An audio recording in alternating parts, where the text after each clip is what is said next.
recording as well. Hello everyone. So today, I think it's the last trial. I haven't checked. I know we're doing a trial. I just don't know if we're doing the last trial. So I'm gonna check real quick after I check this Discord ping. Okay, yeah, that's. Let me look it up.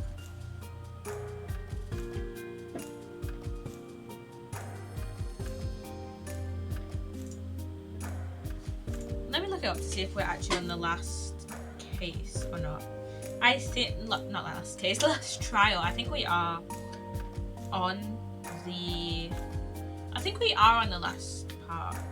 Yeah, we're on the last part. We're on the last trial. Hello, sugar. Hello.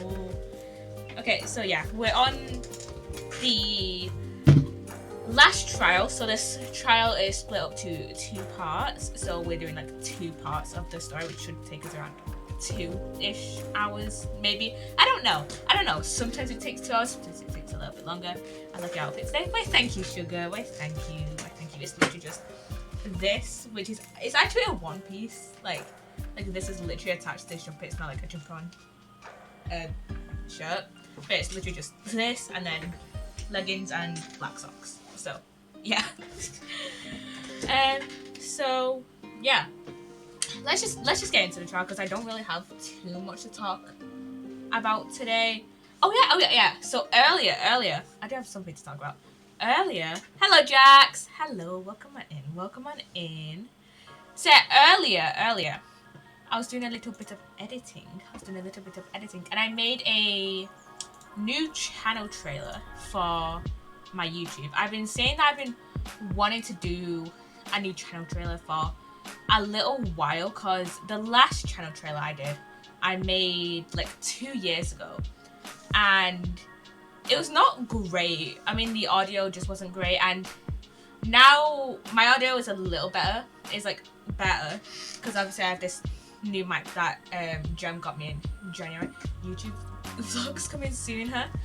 I don't think so. I don't think I'll be doing YouTube vlogs. Like I've been thinking of actually doing like mini TikTok vlogs, but I don't think I'll be doing like full length YouTube vlogs. Just like maybe like a couple minute TikTok vlogs of my day, maybe. But yeah, I have been saying that I wanted to do a new channel trailer for a while, and I finally did it earlier when I got home. And so yeah, I was like, it took me like 2 hours to like record it and then edit it. Most of the time was edited though, despite because it's only like a 3-minute video. So yeah. I also have a ton of clips that I need to like upload, and I have a ton of stuff that I need to do probably tomorrow. I think tomorrow what I'll do is I'll work on my last assignment like in the morning, and I think in the afternoon I'll work on getting like clips started and transferred over to YouTube. Because the thing is, I've got like normal video clips, but I have been thinking of like downloading like the clips I uploaded to TikTok and then re-uploading those clips onto YouTube as YouTube Shorts, because YouTube Shorts like gives me like decent views. Like quite a few of my shorts have gone like over 20 views, which I know doesn't sound like a lot, but it's a lot for me on YouTube, on that grind. Yeah, so I'm gonna be on that grind.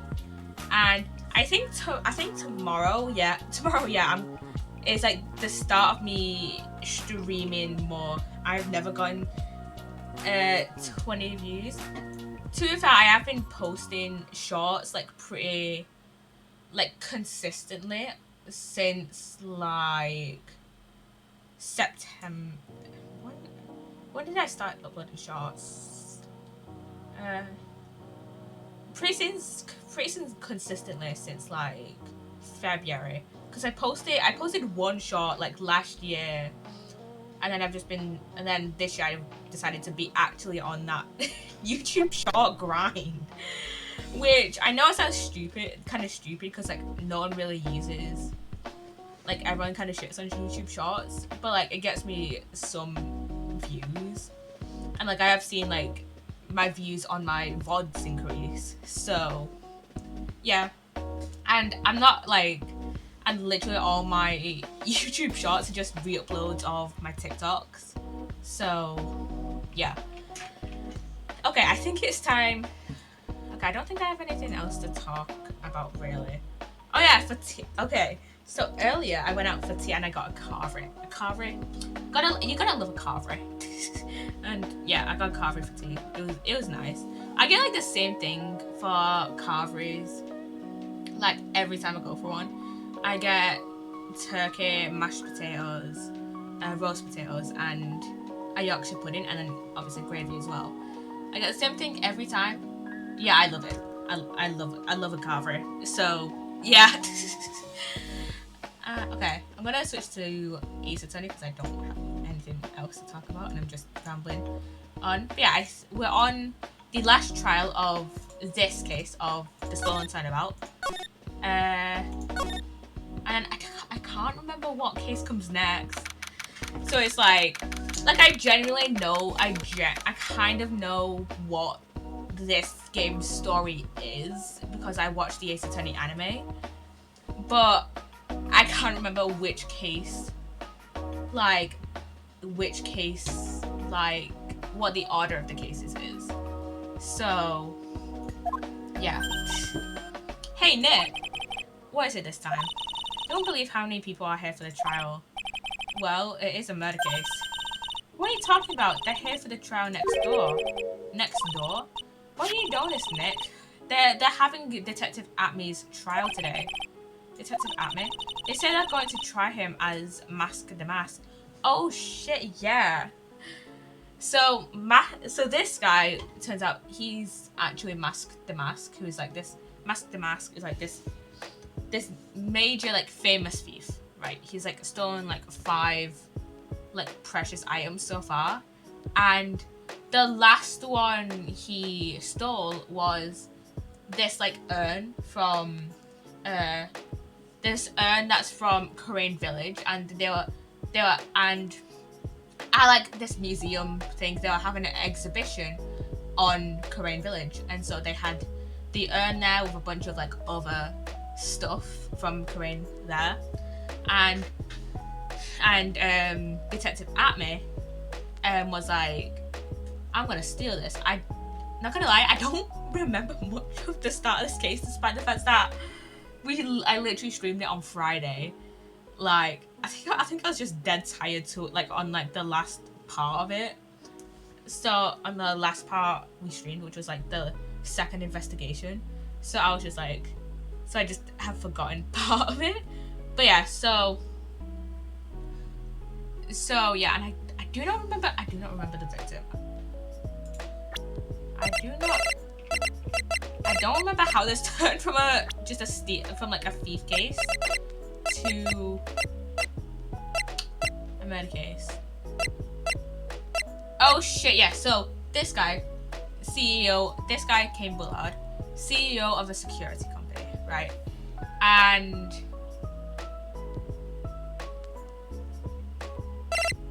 we established last time that Rhonda like couldn't be DeMasque because he was the original like suspect for being DeMasque, and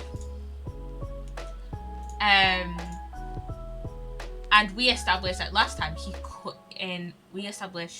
that he couldn't have been like DeMasque seen at the crime scene because he had this key card that was in his wallet that he dropped at KB security, and this key card had been used to get into the CEO's office. But the thing is, so we established that he didn't steal the urn, but then that puts him like as suspect number 1 for the murder of Kane Bullard. But Rhonda Ron only claims that he put Kane Bullard's body in the safe, but he didn't kill him.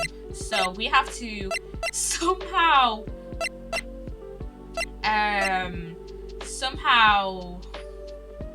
try and make it so Rondelite isn't guilty.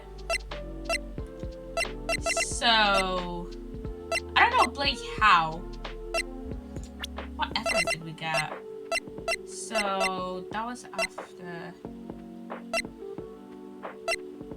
So we got that. So we got DeMasque's brooch in the first trial, and then that's the autopsy report of Kane Bullard, and then we got this newspaper clipping of Detective Atme, and that in the background is Rondelite, of like this gem that had been stolen.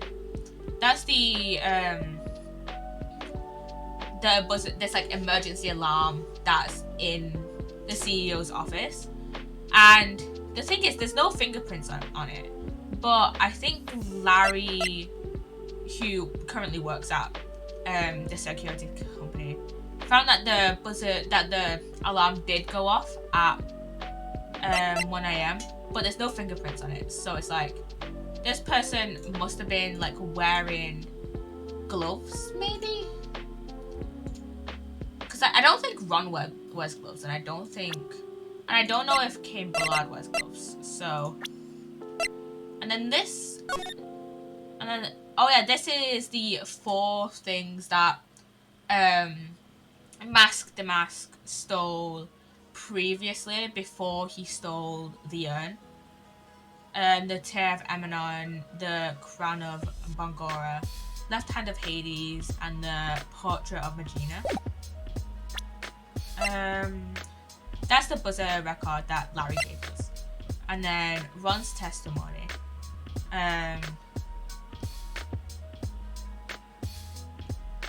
Basically saying that Master Mask was stealing as based on like blackmail letters he was receiving.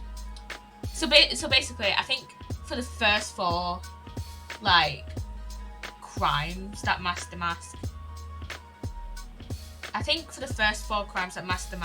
committed, it was actually Ron that was Master Mask. But for when the urn was stolen, it was Luke Atme being Master Mask and not Ron. I don't know if this is kind of confusing or not. And then we've got the sacred urn originally, so this is supposed to say Ame, right? But then in the reunion and turnabout case, it was broken by Pearl, who put it back together, but made it say I am instead of Ame. But then it was broken again by Adrian Andrews like 2 weeks ago, and then it was restored to say Ame. And because I think Adrian like tripped over or like slipped on some paint or something, dropped like the box that the urn was in, and the urn fell out of the box, smashed, and got paint all over it. I don't know why she didn't just clean the paint off of the shards, but I don't know. And then those are the paint marks, and that's like where the urn box fell, basically. So yeah, I don't know how we're gonna win this case. I do not remember how this case played out, but we're just gonna find out. We're just gonna find out how it plays out. Already? That was fast. Bye, I'd love to see Master Mask's trial. I know. By the way, where's Pearls? Oh, she went back home. She said she can't neglect her training anymore. I know you don't like me. Pearls has really gotten into her training lately, huh? Yeah, ever since that incident last year. Please, don't ignore me. Oh, Mr. Delight. Good morning. No one likes me. No one will notice me, even if I killed someone. Come on, don't be silly. Wait a sec. You don't mean you're the murderer? No, I'm just a poor thief. No way, that's not right. thief can't really be poor. I mean, you stole some expensive shit. Now let's see, according to Mr. Delight, from his second crime on, he was following a bunch of set plans. Plans that someone had been sending to him to help him commit the heists. Do you really think there's a connection between the thief and the murder, Nick? It's possible, but today's trial is a race against the clock. Huh? How come? Let's just take our time like always. I'm afraid that's not an option. What the fuck do you mean? What the fuck do you mean? Is it because Outme's trial is on next door? And we have to complete this trial. We have to complete this trial before Outme's trial finishes? Maybe. Court is now in session for the trial of Mr. Rondelite. The defense is ready, Your Honor. You're ready? Preparation is the last refuge of the week. Okay, settle down, everyone. Let's begin with your opening statement. Mr. Godot. He's got the judge in the palm of his hand. Yeah, again. I swear, the judge is just biased towards the prosecution. I swear. Like, like, I'm pretty sure, like, every case, the judge has been like, excellent work, prosecution. Now, defense. Can you back up your claim? That has literally just been, like, every single thing. But then again, also, literally every case that we play, Phoenix forgets about evidence. Phoenix is really just a dumbass. Like, I don't know how he became a liar, but, you know. Where's my music? There's literally 30, like 10 seconds left of this song that's like dead silence. Rondelite is simply too young to be sent to war. That's all. I'm afraid I have no idea what that means, Mr. Godot. Mr. Godot is just cryptic as fuck. Then you need to get out more, Your Honor. Life is war. That is exactly why you must be more precise in your wording. That's all my statement means. You understand now, right? Yes. Well then, let me briefly summarize the details of this case. Wow, the judge is taking charge like he knows what's going on for a change. Yeah, he doesn't know shit. The judge, like, is always dead confused at everything. And sometimes he doesn't know what shit means, so... The victim is Kane Bullard, CEO of KB Security. His body was found in a safe at approximately 9 AM on the morning of the 13th. However, the time of death was estimated as 1 AM of the previous day. And that's when our little lost kitten dropped the ball. That little lost kitten is, of course, the defendant. Very well then, Mr. Godot. Please call your first witness. What the fuck? What the fuck? This Godot just confuses me, like, all the time. He's... I would say him and Gant are, like, the same levels of confusing. Mainly because they both, like, take so long to, like, answer a question. Like, Godot, like, always shakes his head and then drinks his coffee. Gant would just stare at you. Gant would just be like... would just stare, like, dead end stare at you, and it's just like, can we please hurry this up? I never drink more than 17 cups of coffee during any given trial, but the first one is always the best. Mr. Godot, your witness. Yeah, come on, give us the witness. Okay then, let's hear what the defendant, Mr. Rondelite, has to say for himself. The defendant? Well, Mr. Wright, does the defense have any objections? It may be a bit of a disadvantage having the defendant testify, but I remember when Mia was defending me, she allowed me to testify so she could do the cross-examination. She put a lot of trust in me back then. There's no objections, Your Honor. The defense will allow Mr. Delight to testify. Ha, you've got guts, try it. It's right. This guy just always gets our name wrong. I swear it's like a pun. And I swear it's just like a huge joke between like prosecutors and like their witnesses just to like get Phoenix's last name wrong. Like I'm pretty sure when we first met Lotta, she got Phoenix's name wrong. Alright then, Mr. Rondelite, please take the stand.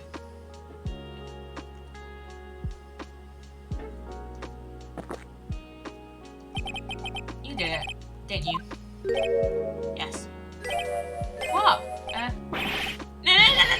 No, that's not true. For a moment there, I thought we'd set the record for the shortest trial ever.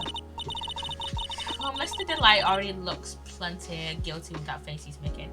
To be fair, Ron did admit to stealing the urn, I believe. But then, it turns out he didn't steal the urn, it was Atme. And once he opens his big mouth, he'll probably put the last nail in his own coffin. Ha, very well. Now then, can you tell me something? If you didn't kill Bullard, why did you go to KB security? Well, that's kind of hard to say. Why I wish I could go home. Now then, let's hear some testimony about what happened.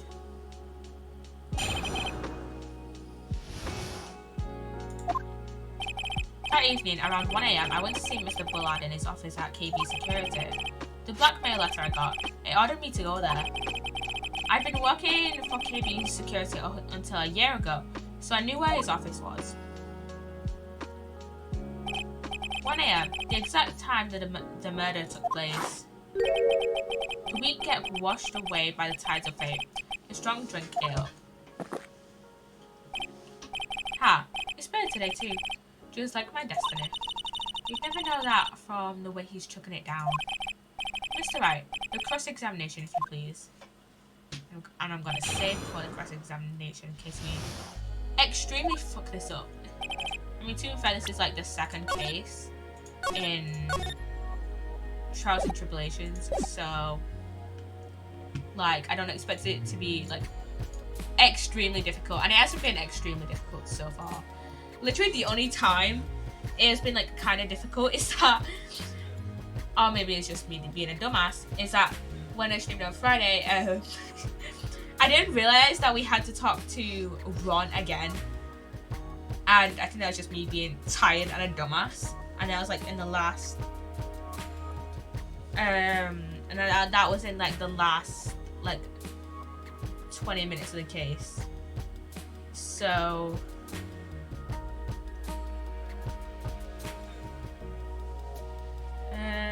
let's see. I don't think any of this. We can just press him on stuff. I don't think any of this contradicts evidence. Or not that I remember. 1 AM, huh? You absolutely sure about that? Yes, that's what my watch said when I was entering the CEO's office. No. Actually, I'm not really sure. My watch was slow and my internal clock was also a bit. 1 AM, that's the exact time the victim, Mr. Bullard, was murdered, correct? It's too late for a coffee date, that's for sure. It ordered you there? It was the first time I'd gotten a blackmail letter that ordered me to go somewhere. Does that mean you've gotten other blackmail letters then? Oh, of course. Aha! Why don't you save those for later, Mr. Delight? Please don't say anymore. And what should I do? So what did the blackmail letter in question say? It said to bring $50,000. 50,000! That's a lot of money. Money. Perfect motive for committing murder. Oh, but wait! I never intended to pay that money anyway. Oh, is that right? After all, he had nothing to hold over my head. I had nothing to be afraid of. An important point indeed. Witness, let's have that added to your testimony. Yes, sir. Ha. A muddy mud skipper in outer space has a better chance of surviving than I do. Why the bloody hell did you go there? So what were you being blackmailed about anyway? Blackmail letter said if you don't want your identity revealed, correct? I'm sure he was referring to the whole DeMasque thing. But I wasn't worried. Mr. Bullard didn't have anything on me. He didn't. And I don't care what anyone says about me, just as long as Desi believes in me. So that's why Mr. Light didn't believe he was Master Mask. That's why I knew they were just hollow threats.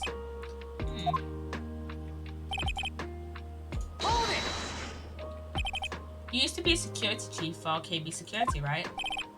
Yes, that's right. A security chief? You? And yet, here we go. You're fired without notice. Without trying to grudge, a perfect motive for murder, wouldn't you say? Shut the fuck up with the motives, please! This isn't good. Maybe I should change the subject? I wasn't fired. Delight, please tell us why you were fired from the job. Well, the world is filled with those who have said, I wish I had never asked that. Okay, then I take it back. Defendant, please answer the question. I needed money. You needed money? Well, you see, Desi loves to spend it. It's kind of her hobby. Not exactly the best hobby in the world, her Nick. My salary wasn't nearly enough, so I stole data from the company. Come again? KB Security has a lot of security info on all sorts of companies. And since I was a security team chief, you stole some data and sold it. Now he's just admitted to all sorts of fucking crimes. But I don't think he killed Willard. He's just admitting to just, you know, just casually stealing data from consumers, breaching privacy policies. You get the gist. Mr. Bullard found out, and I was fired immediately. What? I wish I had never asked that. I was somehow able to keep it secret and made it seem like I had quit on my own. What is it, Nick? You don't look so good. Someone who brings harm to their company is fired as punishment. You do well to remember that. He sure told you. So you admit that you stole data from your company, is that correct? Yes, I'm sorry. It's a very important fact. Please add it to your testimony. Oh man, this whole thing just took a big turn for the worse. Crashed, and blew up. It's gonna take the jaws of life to rip this case from the clutches of disaster. Why would you do something like that? Well, for Desi's hobby. What else? Wasting money, huh? It's not a waste. So Mr. Light doesn't know that her husband was fired, did she? So it would seem. I'm not sure what to think about couples who keep secrets like that from each other. I can't believe it. This case has gotten even mine to think seriously about couples. Please try to stay focused, Mr. Wright. There wasn't much to his testimony, was there? Sounds like he is avoiding something. At least that's what it sounds like to me. Oh, I've got a bad feeling about this. We better be careful. But if we don't find a way to make him spill the beans, we'll never get closer to the truth. Yeah. Okay, what was the other thing that we could ask him? I don't remember which one it was, for one. I don't remember which we could press him on. I think it was this one. Where we could ask, where we could choose options. Let's see.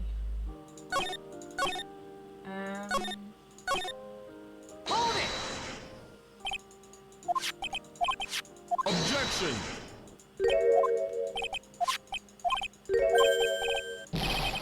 Wait. Oh my god, I've just been speeding through this. But it's true that the fact that I just speeding through new dialogue, Jesus Christ. But it is true that the fact I stole secrets were kept under wraps. Even so, there was no reason for me to pay up now a whole year later. Is that really true? What is it? The fact that Ron was stealing company data, I wonder if he would have had a problem if that ever became public knowledge. Ooh.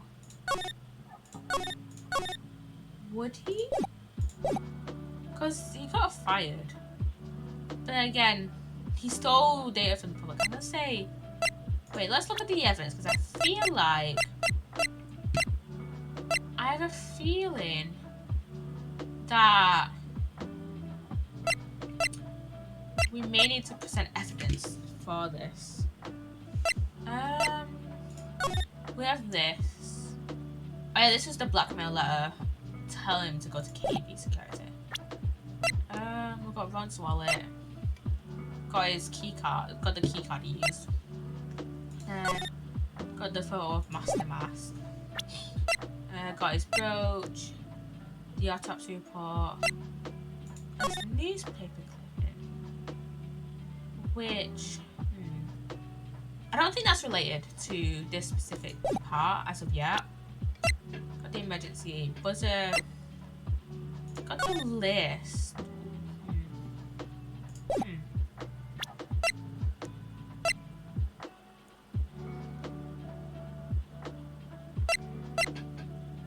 I don't know if he would have had a... I think he would. Nah, I guess not. Let me just say he might.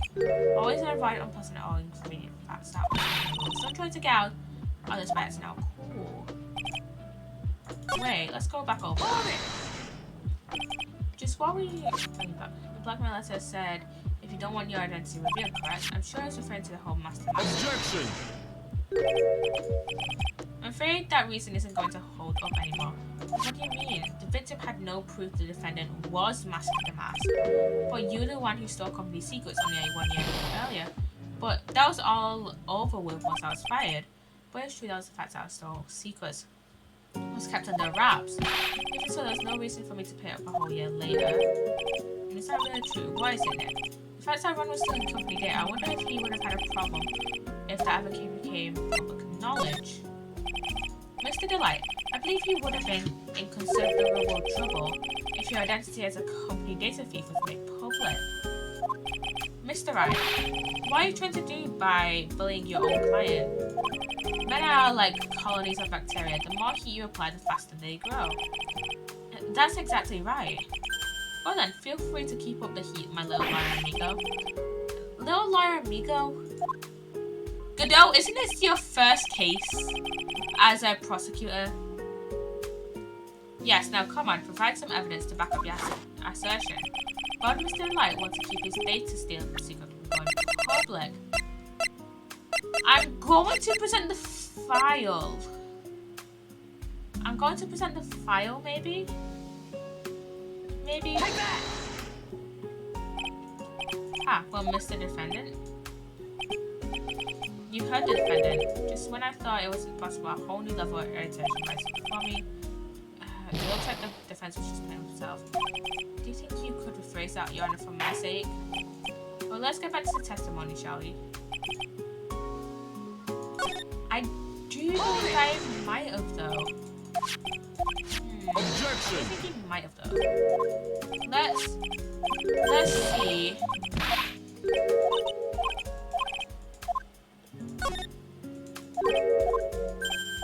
Let's see. What evidence do we have that he would have been afraid? Oh wait, because of Desi! I'm going to present Desi. I'm going to present Desiree. And see... Mr. Delight, what you said just now doesn't match up with... Doesn't match what you told me yesterday. Huh? What does it? I think you must have been scared. Very scared. Of having a certain person find out your secret. A certain person? His wife. Miss Desiree Delight. The defendant's wife. But listen to me. My Desi, she's... Looks like if I just sit back and relax, the fun will end before it truly begins. Godot. Yes, we know. It was all your wife's fault. What do you mean? Mr. Delight stole company data to pay for his wife's spending habit, for which he was fired. Unable to face his own wife, someone used his dirty little secret to blackmail him. And that is how the murder came about. Oh, No, everything is falling into place for him. For fuck's sake. Don't talk about my Desi like that. Or you'll be sorry. Well, it seems that we've learned a great deal of things here so far. What do you think, Nick? I don't think it was possible to get so thoroughly whipped in just 20 minutes. Clearly, there was sufficient motive for murder. He stole data for his wife, and he killed to protect his secret. A family man who cared just a little too much.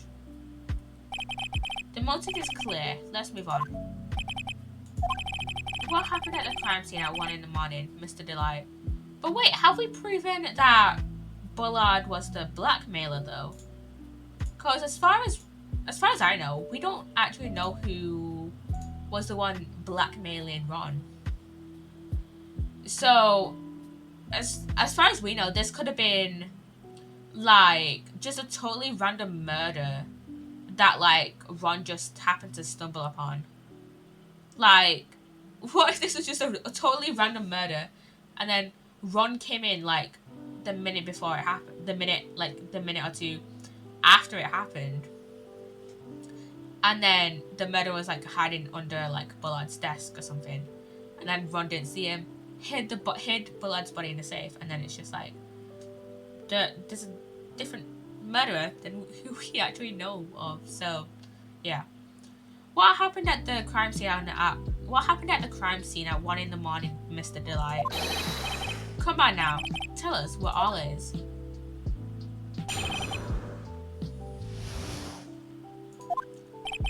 When I entered the office, there was a suspicious shadow there. Suddenly I was hit on the forehead. After that, I remember being a bit dazed. If I hadn't been wearing that, I would have been killed. When I came to, Mr. Bullard was lying there, dead. Oh shit, yeah, I forgot about that. I forgot about the shadow. I forgot he was already in the room, like, before the murder happened. And then he was knocked out. And then the murder happened while he was knocked out. I see, suddenly hit on the forehead, huh? I believe the detective from yesterday provided similar testimony. He said that DeMasque struck him on the head from behind. Of course, since Amy turned out to be the culprit himself, that was all a lie. No one's going to believe a pathetic lie like that. What are you saying? I really was attacked. We'll find out if what you say is true or not during the cross-examination. Got that, Mr. Drake? Don't go easy just because he's your client. If I see any sign that you are, I'll treat you to another cup of my special blend.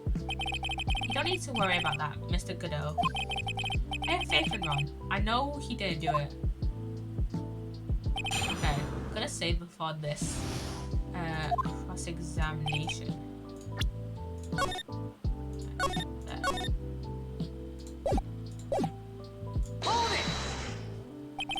Who was this suspicious shadow?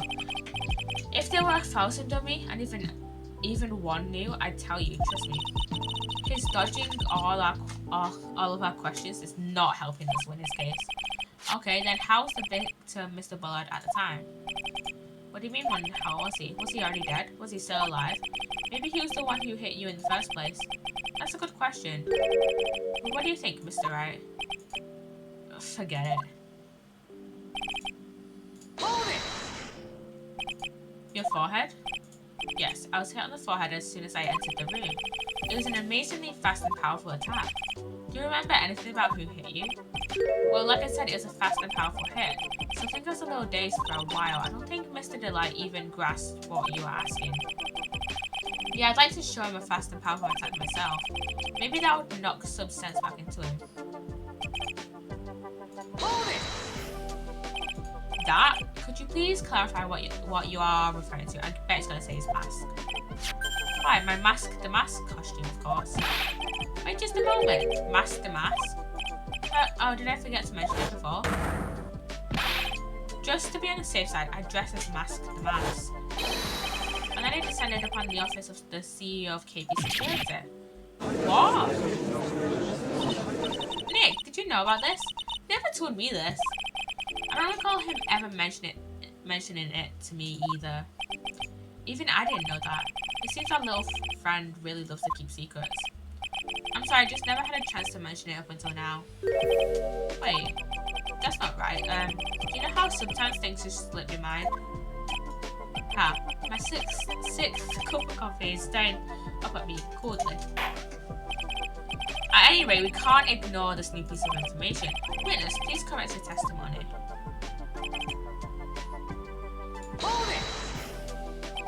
Why were you dressed as Master Mask? Why? Because I'm Master Mask, of course. What are you talking about? Master Mask trial is being held next door. Ah, yes, I guess so. Anyway, at the time, technically, I think I mentioned this earlier. Ron, I think it was Ron that was the original Master Mask. He committed the first 4 crimes as Master Mask. Acme's just like the impersonator, basically. Like, Acme was the one like impersonating Ron in Master Mask. So when he stole the urn. So yeah. Ah yes, I guess so. Anyway, at that time, I thought I was being blackmailed over the Master Mask issue. So I thought I should go as him, just to be safe. Oh boy. Let me tell you, it's a real pain to move around with that cape. That's why it took a lot longer than I'd expected. It took a lot longer? What is he talking about? What do you mean it by took a lot longer? Oh, opening a safe, of course. My cape got caught on the safe door, you see. This all happened when I was hiding Mr. Bullard's body. What was that? Back up a second. Yeah? You the one that hid the body in the safe? Well, yeah. Inconceivable! Why? Just why? What reason could you have had? What were you thinking? Question. When did someone toss their dirty shorts in the washing machine? What? The answer is simple. When they take them off. As usual, I have no idea what you're saying. You mean that Mr. Delight hid the body because he's the murderer? So you're not as stupid as you look. His metaphor this time was really obscure. Mr. Wright, you don't mean that you knew about this whole safe business, do you? Well, yeah. Why am I the only one not in the loop here? Witness, make sure you add this to the testimony. Yes, sir. Oh, looks like a storm front is moving in over the fair weather judge. Hold it! Why did you hide the body in the safe anyway? Well, because they wouldn't fit in a drawer. That's not exactly what I meant. When I saw that corpse, I kind of lost it. I thought, if they find his corpse, they'll think I did it. Ha, I think you had a simpler reason than that. It's because you killed him, that's why you spent 10 minutes hiding the body. That certainly makes more sense. But then again, I feel like if you were the actual murderer, you wouldn't hide the body in the safe that's in the victim's office. Like, if you were the murderer, you would hide it somewhere else. Like, I get it, you're in a like security company office building, but like, wouldn't you hide it somewhere else? Or wouldn't you simply just hit the emergency button, run out, and then as like Larry or Goldberg or whoever was running the downstairs office at the time, wouldn't you get them to find the body and then you wipe the security tape? Like, that seems a much more logical option, albeit more convoluted. But wouldn't you take the more convoluted path than the just easiest option? Because the easiest option would have gotten you more likely to be caught. Like, come on. Hiding the body in the safe is like the most obvious option. That certainly makes more sense. Hold on. 10 minutes? Why isn't it? I just had a thought. Under those circumstances, would you normally try to hide the body? I spent 10 whole minutes to do it. Under those circumstances? What circumstances? Oh! Hey Nick, if you think his behavior is so strange, why don't you present some evidence that would show just what those circumstances are? Let's say I'll take a look at the call record and present some evidence. We heard this from Mr. Delight yesterday anyway. There's not much in his testimony either. I bet you he's still hiding something. I wouldn't be surprised. We'll just have to dry out of him. I just hope he doesn't make things any more complicated. Wait. Is he referring to... Are they referring to the buzzer? And the buzzer logs. Objection! Your Honor, could you please take a look at this record? What might this be? The record for the emergency buzzer that connects the CEO's office to security. If the button in the office is pressed, a security team is supposed to come running. And according to this record, the buzzer was pushed once at 1:02 AM. What?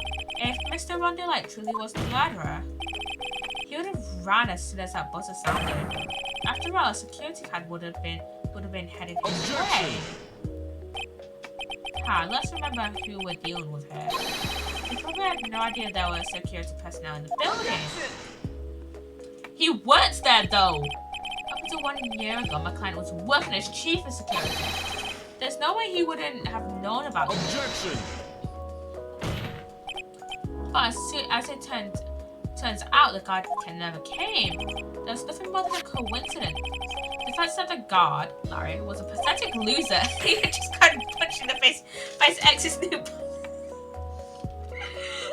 Larry is a pathetic loser. Larry is the most pathetic loser. And I just love how Phoenix just slanders him. It is just so funny. God, I love the Larry slander. It's just so funny. Now I have just... I'm sorry, now clips. Wait a second.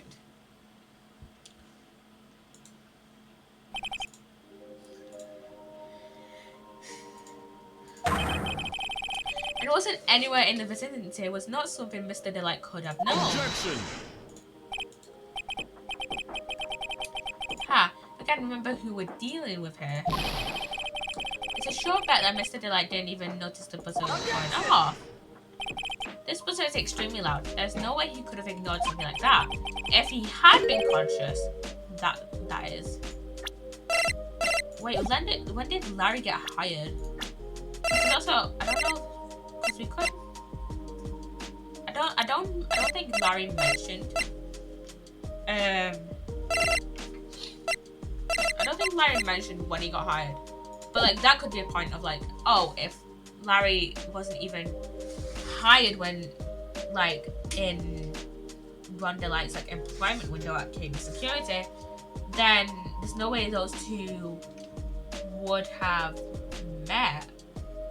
So how would it have known that Larry was supposed to be on duty, and two, that Larry was actually how could have Ron known about Larry's pathetic nature? If he had been conscious, that is. Conscious? What do you mean by that? You're drinking too much coffee, you good-o. Fine, let's hear your theory. Recall the defendant's testimony. The moment he entered the victim's office, someone attacked him. Mr. Delight that he said he felt dazed. I'm willing to wager that he was knocked unconscious for at least a few minutes. Unconscious, so he fainted. That's why Mr. Delight didn't know that the buzzer had sounded. And that's why he thought he had time to hide the body. So what are you trying to say? Mr. Delight was knocked out and the buzzer went off soon afterwards. Now, unless my client was able to hit the buzzer while he was unconscious, it can only be that there was another person in that room. That's right, whoever it was, they knocked out Ron Delight and then pressed the buzzer. Which would mean that the person was trying to frame Ron for the murder of Kane Bullard. Order in the court. Mr. Wright, this is preposterous. It was this kid. Ron Delight is the one who killed Kane Bullard. No, he's not a kid, is he not? How old is he? 23.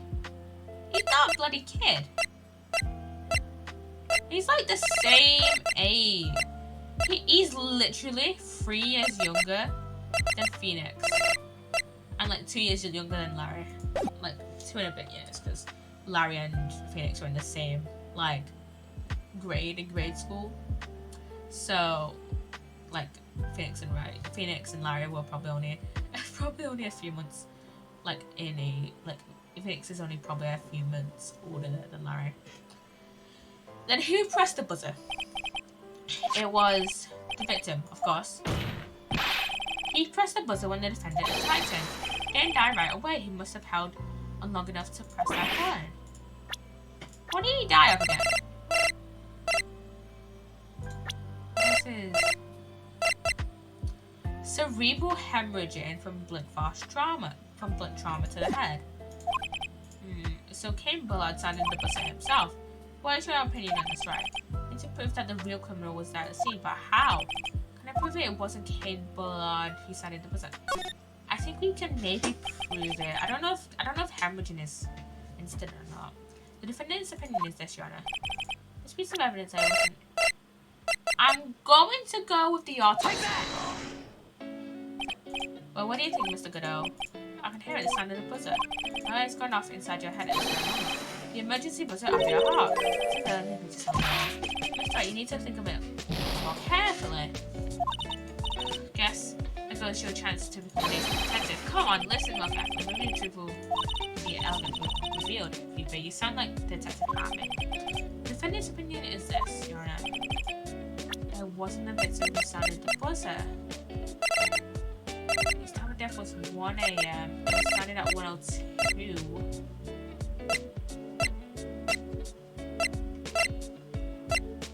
Maybe if we do the buzzer. Reference. Ah!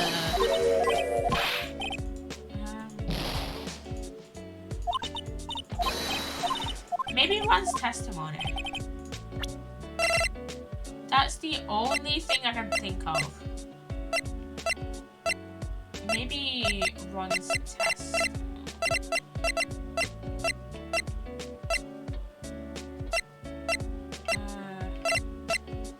No, it can't be Ron's testimony.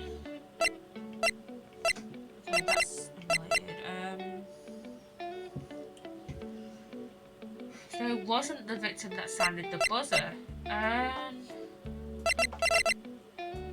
Do we have evidence that proves he doesn't? Oh wait, we do. There's no fingerprints on it. I believe this is the piece of incontrovertible. What is this? What is this word keep coming up? I fucking swear. This came up.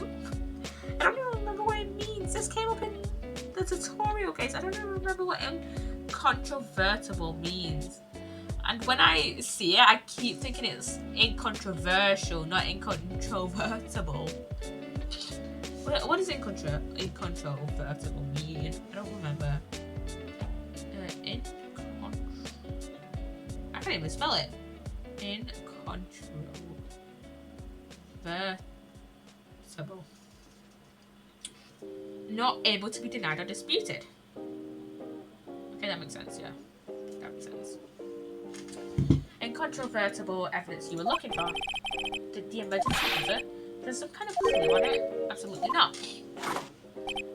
Hey, come on now, at least give some thought to what you say before opening your mouth.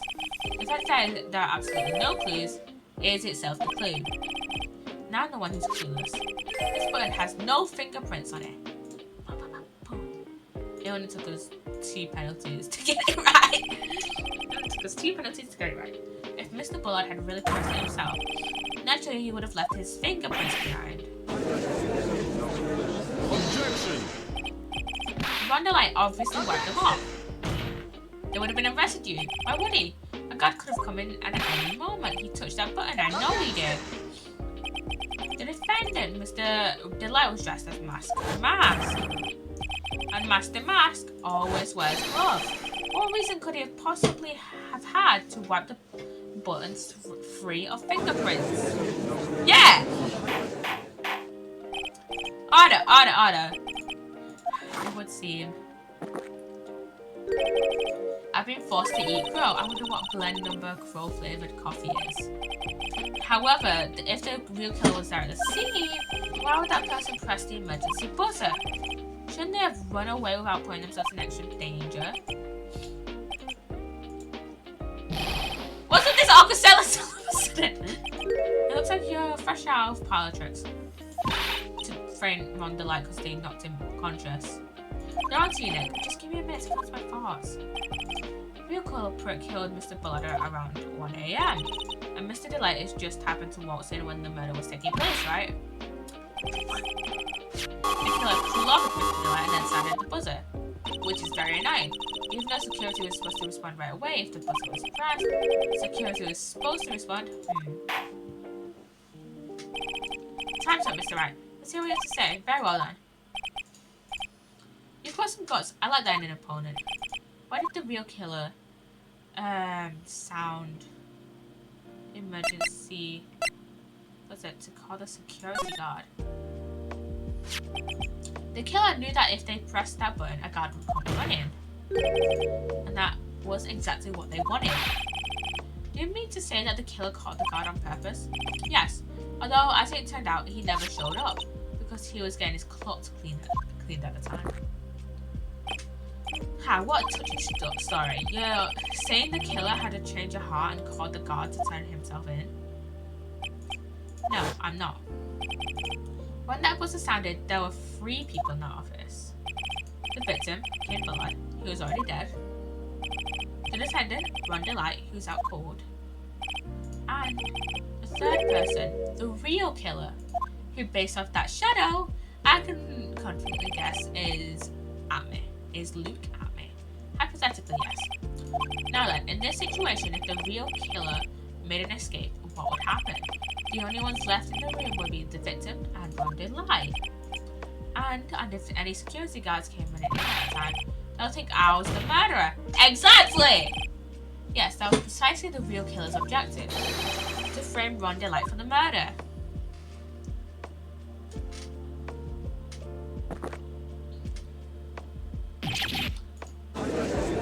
You okay, dude? Was that too bitter coffee for you? Order! Ha, it would seem. I've been made to eat my words with a spit. Yep. Actually, you've been made to do a spit take with a coffee. Mr. Wright, who was it? Who was it that tried to frame me? Wait a second. I'm the one and only DeMasque, so... Nick, you mean the real killer is... I'm going to drag that person in here right now. But, who is it? I don't have any solid proof yet, but think about it. The real killer knew Mr. Delight's identity, and they also knew that he had been called to KB security that night. So the real killer used him to execute a well-crafted plan to murder Kane Bullard. It was the blackmailer. Now, let's see your execution. Sorry, who was it that framed Mr. Delight for the murder of Kane Bullard? I'm going to go Luke Atme. Detective Luke Atme. He's the only one who could have done it. Ace Detective Luke Atme. You mean DeMasque did it? Your Honor, the person being tried in the court next to us is not DeMasque at all. He is, in actuality, the true murderer of Kane Bullard. But wait. Who was the one that actually stole the urn then? Cause it couldn't have been Ron, cause he was unconscious at the crime scene. And then it couldn't have been Atme because he was the real killer. So who stole the urn? Who the bloody hell stole the urn? That is my question. Who actually stole the urn if it wasn't Luke Atme or Ron Delight? Who the bloody hell was it? Who? I don't know.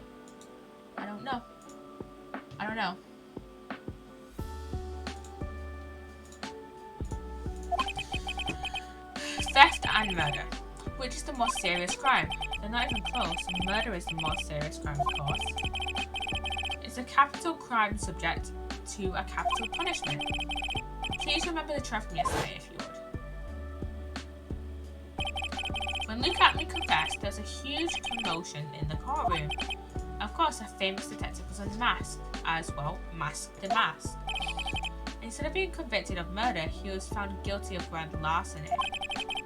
That was his true objective all along. To be found guilty, DeMasque had the perfect alibi for when the murder took place. He was stealing the urn at Lordly Taylor. In other words, being found guilty as DeMasque was Luke Atme's airtight, watertight, and unassailable alibi. What the fuck does unassailable mean? Why is there so many big words in this game? I swear there was not this many big words in the first 2 games, so why is it just suddenly in trials and tribulations? Unable to be attacked, questioned, or defeated. Okay. A guilty verdict. That's an alibi. Now I've really seen it all from this game. You know, it's almost time. For what? For Luke Atme's verdict. It was a pretty simple trial after all. If we're going to stop this trial and stall that one, We need to do it now. Of course, that's assuming you're proof that the detective was the one who committed the murder. Mr. Luke Amy's trials indeed attracted the attention of the entire country. If we were to intrude and fail to provide the adequate proof of this true crime, Mr. Delight would be left with no grounds for appeal. Oh shit. Real shit about this. I bet it's only good when your life's the ante. Mr. Wright, I believe in you. Mr. Delight. So please, I'm begging you. Thanks, but my decision will determine the rest of your life. Can I really risk your life like this? Phoenix. Oh my god, it was Mia! Oh, what was that? Don't stray, Phoenix. For your client, take the path of trust. We love Mia. We love Mia. That voice, it sounds like Mia? Your Honor, the defense requests an immediate recess. So that's your Honor, answer her. Very well, I decided as well. This court will now take a 20-minute recess. Mr. Wright, when we return, please summon Luke at me to the stand. Yes, Your Honor. Yes, got a recess, okay. Okay.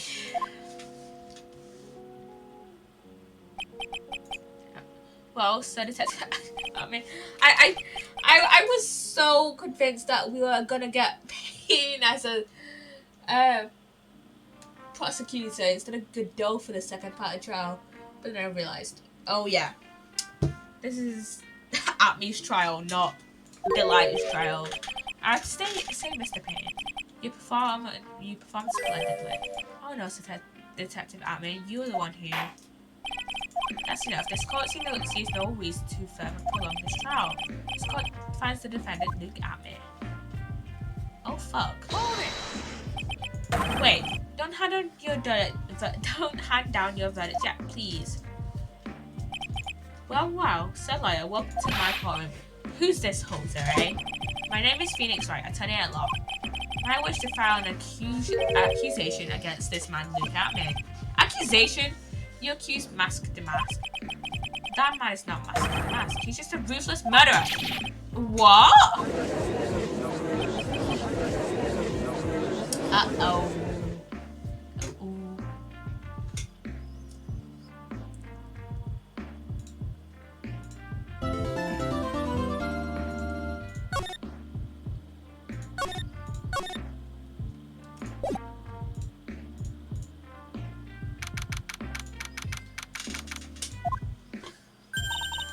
Sis? I could have sworn I heard Mia's voice. So then she's still alive. It's how? Nicky boy. Oh, Mr. Light. Is it true that detective is the real killer? To be honest, we don't have definite proof. But he's the only one who could have done it. But wasn't he at Lordly Taylor that night? Not to mention we don't exactly know his motive. I mean, why would Detective Atmy want to kill Kane Bullard? It's almost time. I get back to the courtroom. I need to find some solid proof. It's gotta happen sooner rather than later. What evidence do we have here? So we have the attorney's badge and the Makatama, which we don't need to use. The treasure exhibit poster, which literally just says treasure exhibit at Secret and Korean Village. Lordly Taylor, the original, what the urn looked like before Adrian broke it, and then Maya's face in it.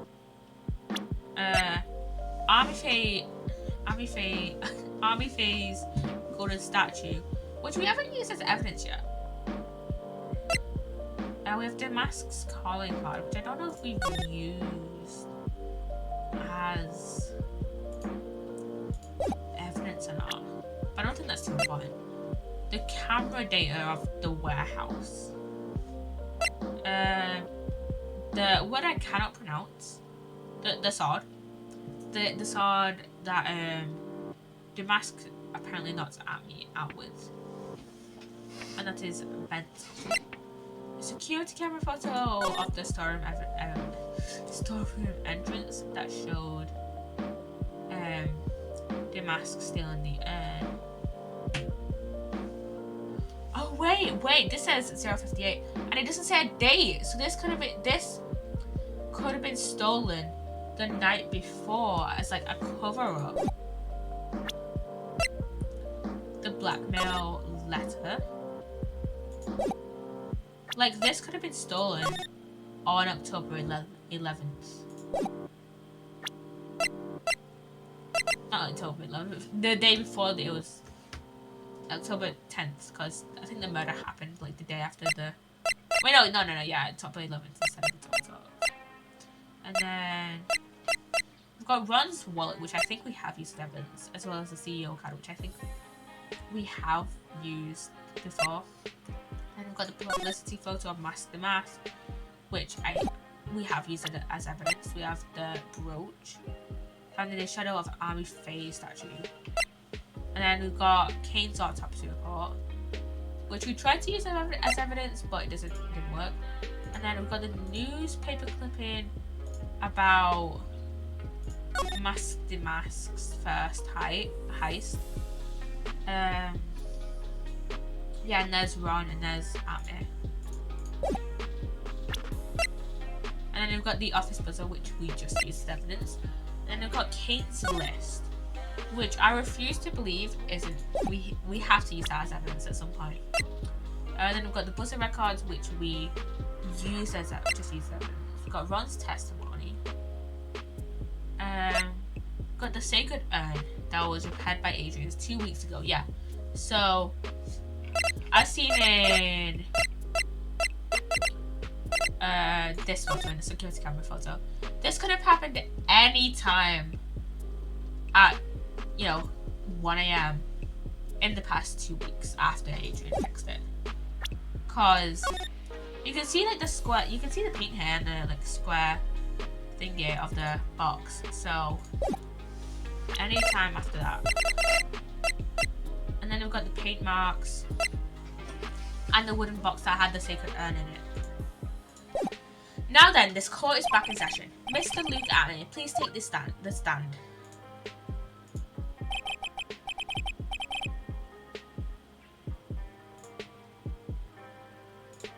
Well, how do you do, Sir Liar? I never would have thought to see you acting so recklessly. Couldn't let them hand down your verdict just yet. No way would have given you your perfect alibi. An alibi by the name of DeMasque. I'm sorry, I'm afraid even the great Luke Atlee has no idea what you mean. Of course, I have been in the next courtroom ever since 10 o'clock this morning. I'm afraid there's no way I could know what's going on in here. You've been in the defendant's seat all day long, correct? Being tried as DeMasque. Indeed. It's truly child's play to fool the ignorant masses. Not only did the poor fools ask me to protect their valuables, they even gave me a generous reward upon returning their own property to them. Take this red diamond ring that sparkles upon my divine finger, for example. So you continue to insist that you are in fact DeMasque? Of course. Very well, look at me. Let's begin with this simple question. On October 12th at 1 AM, Kane Bullard was murdered. Where were you at this time? One without knowledge lacks even the knowledge that he should be ashamed of himself. But don't worry, I will not hold it against you, Sir Judge. Thanks. Look at me as a weird-witted guy. Alright, Mr. Atlee, the night of the murder, speak. The night of the murder, speak. We're all ears. As you wish, Sir Prosecutor. Got a witness testimony. I was still in the urn as DeMasque, just as I announced I would. I had more than enough time to prepare. It was a pathetically easy job. Our photograph contains no words, but in this case, one turned out to be my witness. The time at which the camera captured DeMasque was the same time as the murder. Like 2 minutes before, like a minute and 17 seconds before the murder, but yeah. It seems the main point of discussion will be this photo of the crime scene. Everything else up until now is just part of the plan. It's fine. There has to be a secret to this picture as well. There is. Even the great DeMasque cannot be in two places at once. Now then, if you'll excuse me, I have a verdict to say. Hold it. Unfortunately, Mr. Amy, we still have to do your cross-examination. A fool is too foolish to know that he is a fool. I think he's trying to say that you're full of it, Nick. The only thing that's full of it is his alibi.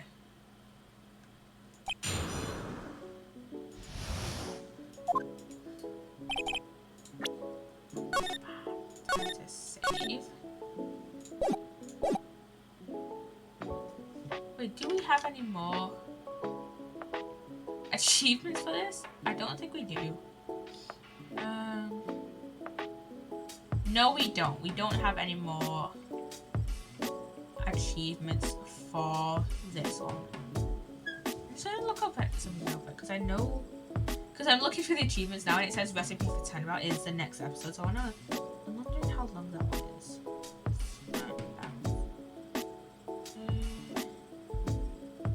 Let me see. Oh, okay, that's at the same length as this one. And then 10 about beginnings. I believe is 10 about beginnings is the shorter trial. So that's the one that's literally just like 2 parts of a trial and that's it. And then Bridge to 10 about that's like the longer trial, like because it's like episode 5. So yeah, I'm quickly also rearranging my achievements because I just realized I can do that. I'm rearranging it so that the ones I haven't gotten, which are like 2, the ones that I haven't gotten from previous episodes are at the bottom. The 2 that I haven't gotten from previous episodes are the one where we answer Mia Fey when asked who the defendant is in the very first episode, in the very first case. And then check out every lunchbox Angel Star has to offer in the last case, in Rise from the Ashes. So, yeah. So this photograph is the proof, correct? Indeed it is. And the man in the photo is certainly wearing a mask. That is why I am called Mask DeMasque. But conveniently, that also means that there is no way to tell who this really is. What do you mean? Are you saying that this is not in fact the army? There could have been an accomplice dressed up as Mask DeMasque to create an alibi. Oh, what an interesting idea. Are you saying that I, a lone wolf Luke, had an accomplice? I don't think he had an accomplice. Would he have an accomplice? Let me look. Because we'll have to provide proof.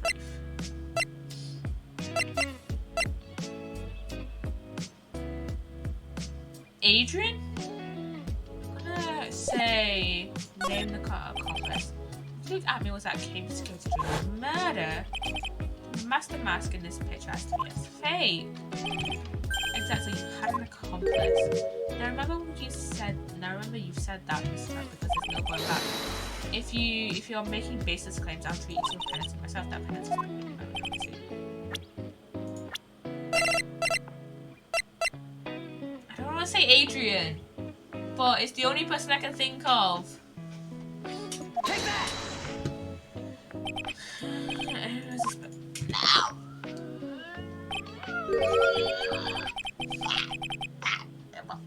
It wasn't Adrian. Yep. No, evidence. Evidence that this person is victim. Hello. No.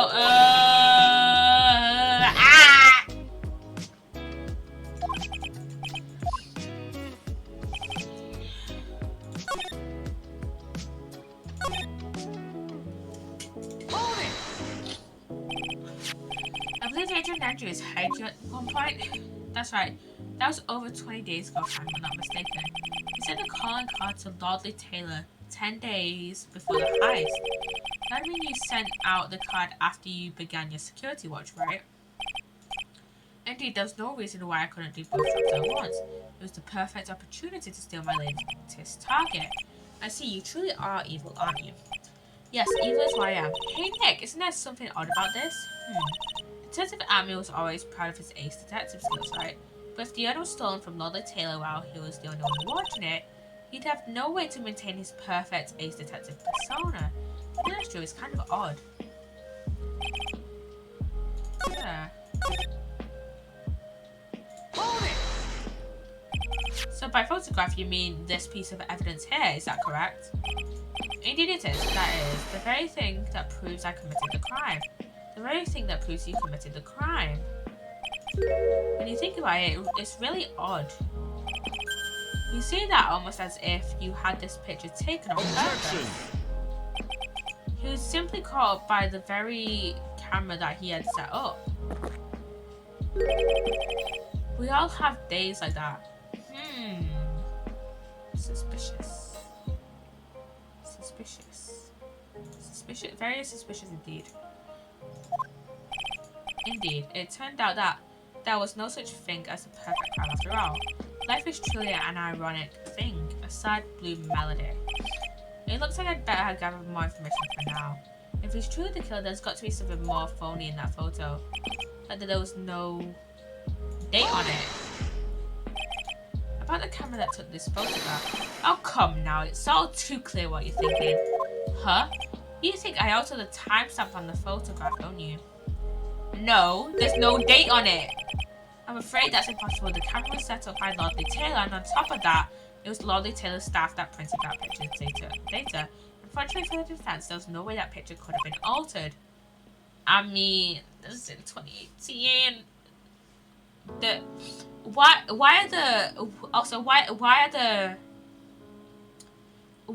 are the PCs so old for this being set in like 2018 supposedly? This is supposedly saying 2018 according to Google. The thing is though, I've had like this pretty much the same computer with like, you know, a few changes like the graphics card and stuff like that. I've had this pretty much same computer since 2018. Like obviously I've gotten like the graphics card and some other things like upgraded since then. But like pretty much the majority of a lot of this stuff I've had, like the case and the monitor, which is actually just an old TV, fun fact, I've had since before 2018. So if you compare my computer to the computers in this game, then like why are they not similar at least? Why are they just all very old computers that you would expect from like the 90s, the very early 2000s? I see. It looks like I'd better find something else that could be suspicious. So, this alibi is false. It has to be, or he couldn't have killed Mr. Bullard at KB security, but I'm not really spotting anything unusual. There are two possibilities. Either the mask in the photo is a fake, or the photo itself is.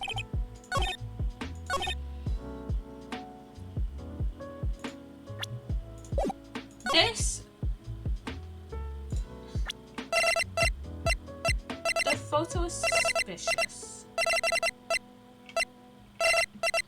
I'm going to present the photo and see what comes out of it.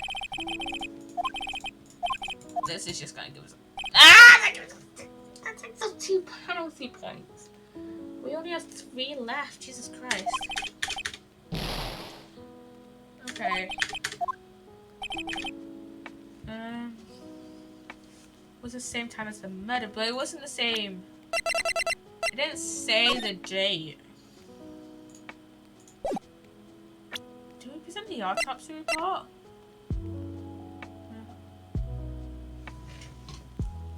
What? It's that I completely forgot the camera data. It says that it went off around 1 AM on the night of the crime, so I fucking forgot about the camera data.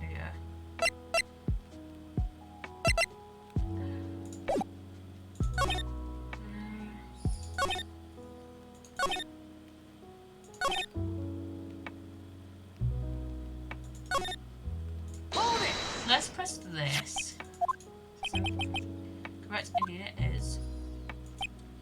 And And the man in the photo is definitely wearing a mask.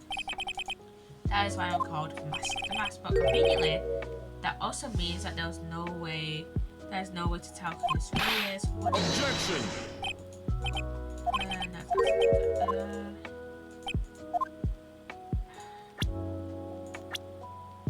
There's no way he had an accomplice.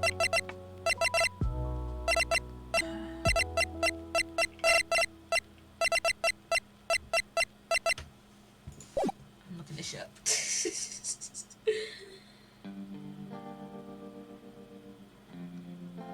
Oh, okay.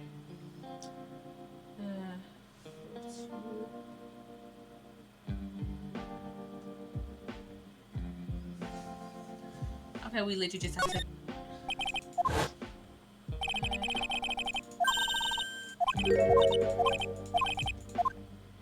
No, we just have to press. Let's see.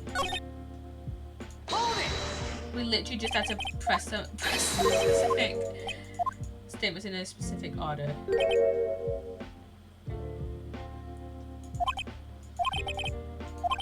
Okay.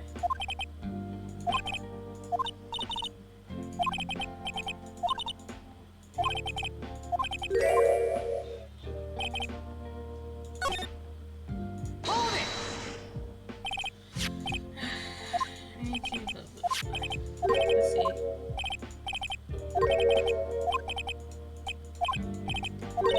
We literally just have to press statements in a certain order. That pressing statements in a certain order is the most annoying thing about this. Means this piece of evidence correct. That is the very thing that proves I committed the crime. The only thing that proves you commit the crime. Surely even you understand it by now. Lolly Taylor provided that camera, and there's no way I could have tampered with it. That means I could not have killed Kane Bullard unless I had an accomplice. Come on, think long and hard about that night. The basement warehouse and this picture that's supposedly it's got to be something here. Is there something funny? Oh shit, yeah, wait, yeah, the statue wasn't a statue in front of the paint. I am playing that this picture is a fake. You bet I am. There's definitely something strange about this picture. We took a look around the basement warehouse that night before the theft took place.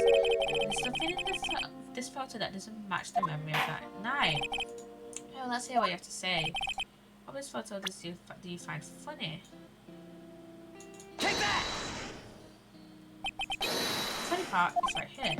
Right, this is a blood stain. Ah, blood. Now this case is getting interesting. No, exactly. This stain is actually pink paint. Oh, just paint and peach colour like that. From blood to peaches.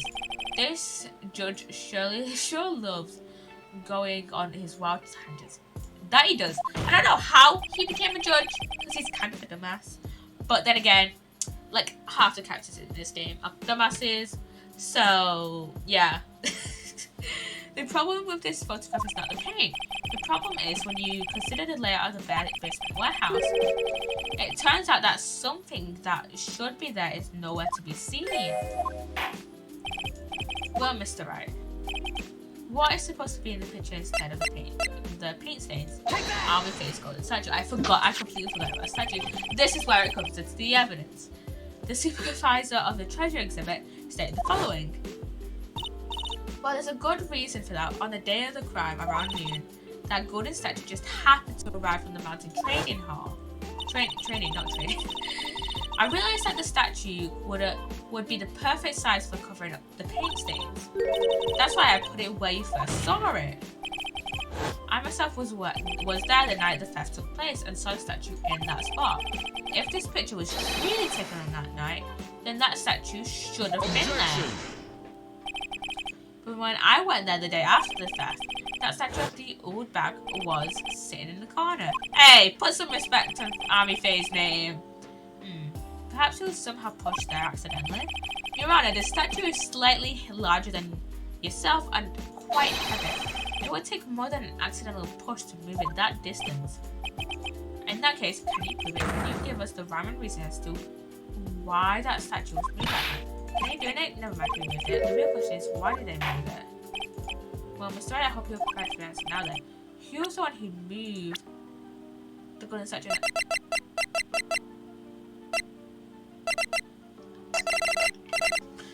I don't know. It was. Take that! The one who moved the statue is none other than Luke Atme. Come now, Sir Liar. There you go again on one of your strange delusions. I don't get how it's Luke Atme, but we're just fucking around and find out, I guess. Fucking around and finding out. Mr. Wright, what basis do you have for your strange delusions? It's very simple. The witness is the only one in the basement warehouse that night. That is indeed very simple. However, why would I want to move a heavy golden statue? The reason for moving the golden statue here's where our battle begins. Well, Mr. Wright, what reason did the witness have to move that statue? The reason can be found here in this photograph. Look at me, you pretended to be Master Mask to create an alibi by showing you were at Lord Taylor that night. But this photograph contains what a single fatal flaw. If the statue had been there, your lie would be exposed, beat like a cheap film at a drugstore.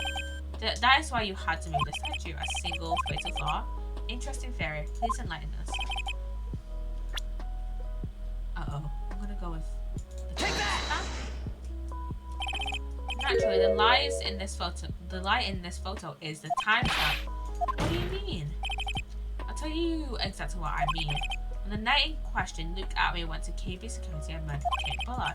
Therefore, it's obvious. It would have been impossible for him to have been at Lord Taylor at this time. Yeah. What does this have to do with the statue being moved? Remember, if you will, Your Honor, when was the statue placed besides the warehouse doors? Well, the statue was taken down to the warehouse on the day of the crime, and it was placed there in order to cover up the paint. Exactly. Luke Atme had already decided on the time when he was going to kill the victim, and so in order to create an alibi for that time, he took these pictures days before the murder took place, like I said. Of course, the statue hadn't been brought down to the basement warehouse yet. So on the day of the crime, Mr. Atme must have been quite nervous. As nervous as a long-tailed cat in a rocking chair factory, so to speak. Why? Because something that wasn't supposed to be there had been brought down and placed where it wasn't supposed to be. And that is why Luke Atme had to move the statue in the night of the murder. He did it to make the room match with the way it had been in his photo. Okay. I don't know how that makes sense to me. Order, Mr. Atme, is this true? One moment, Your Honor. Have you forgotten this? What's that? The data for the basement warehouse computer. According to this, the camera did indeed go off on the night of the crime. It's true that the camera had been set up by the Lord Taylor staff. However, the program used to manage that data was yours. That alone... Oh shit, yeah, he could tamper with the data. That alone would have allowed you to tamper with the data.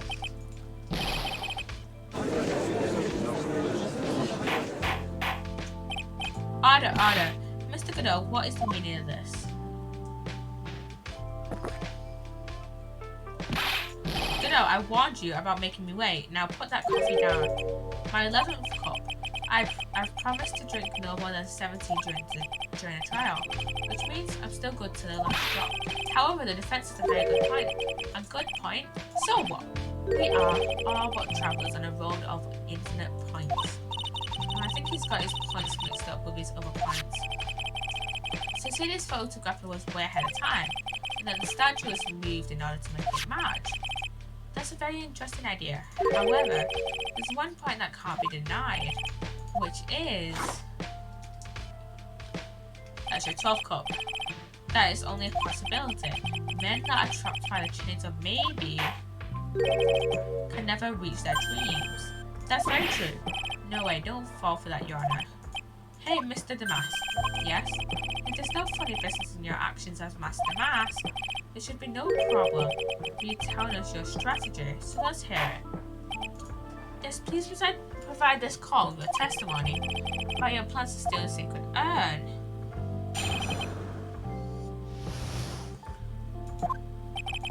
I first received a request from Lord Taylor about 20 days ago. The urn was placed in a box and Svari. It was then sent to the warehouse. Hence, I was actually unable to see the urn for myself until the day of the crime. I knew it was an extremely valuable treasure, so I sent my card 10 days beforehand. I then handled security by myself to ensure that my crime would go smoothly. At last, I held the urn in my hands for the first time at 1 a.m. on October 12th. It's pretty much all the stuff we've had before, isn't it? Yeah, but we will find the truth hidden in the nuggets of new information we gave. Witness, you sure there are no mistakes this time? Zari. Very well then, Mr. Wright, you may begin your cross-examination. I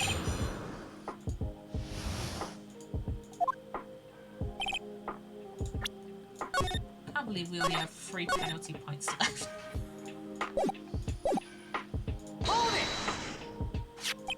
You were asked to guard the urn by Miss Adrian Andrews, is that right? Indeed. It seemed that they had heard of my sparkling reputation. I see Miss Andrews is still attracting the weirdos. You'd better watch out, T. Maya.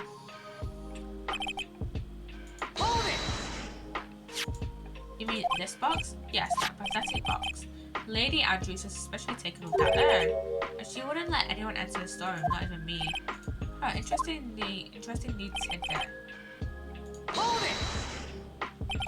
So you're sure that you had never seen the urn before? Indeed, you may ask Lady Andrews to confirm for yourself. My security was focused entirely on the entrance to that warehouse. However, Luke Atme let no information whatsoever slip through my fingers.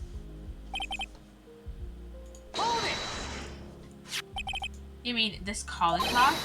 That's right, that is, without a doubt, my calling card. I guess Mr. Delight didn't make this after all. Of course, because Atme knew about the emblem. Making this card authentic would have been child's play for him. And no one entered the basement warehouse. Unfortunately, there were many different treasures being taken there. Thus, for a period of approximately 5 days, people were indeed going in and out of the warehouse. It made it easy for him to go in and out of the warehouse. And this is the photo that proves it, huh? Indeed, to be honest, even if a photo was taken, I don't think it would matter terribly much.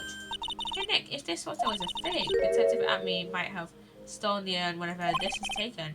That's true. You know, he's been saying that he never saw the urn until that night. If we can prove that he's lying and we can wrap this up and put a bow on it, we need to take a good hard look at the court record.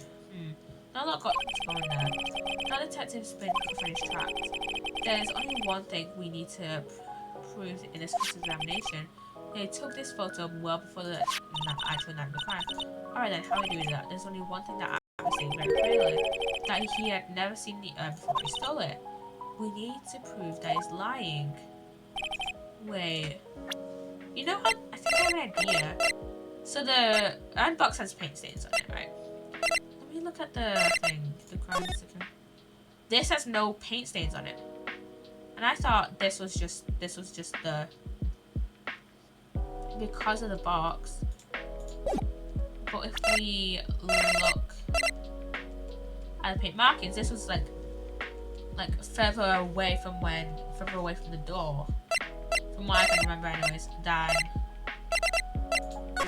this was. I think this was more over. I think the actual where the box was dropped was more over here. So what I'm going to do is provide the box.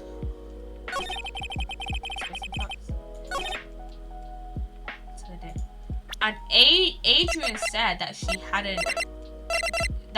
dropped it about 2 weeks ago. Then we placed in its box outside. So I'm gonna present the urn. This ever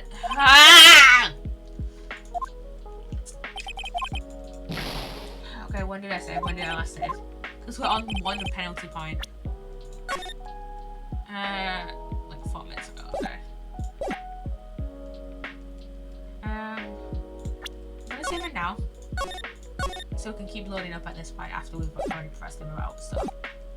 So internet to get a crime. Let's have some paint. And the paint was in the crime scene photo.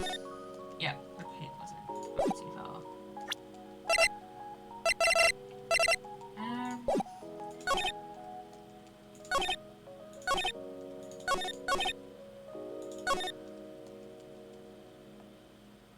Wait. The poster! I'm gonna present the poster. Objection! No! Fuck! At least we saved.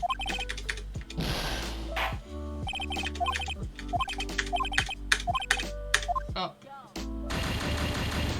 I mean, at least we saved. And I said this was gonna be I said this was gonna be easy. Fuck. Okay, let's continue from our save. Well, we had 1 penalty point left. Which is kind of sad, but whatever. I was trying to see the end for myself to do crime. And then I handle security myself to show. I have the urn in my hands for the first time at 1 AM on October 12th.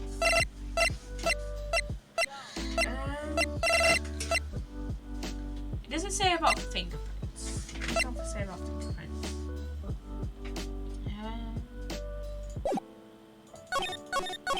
Let's see.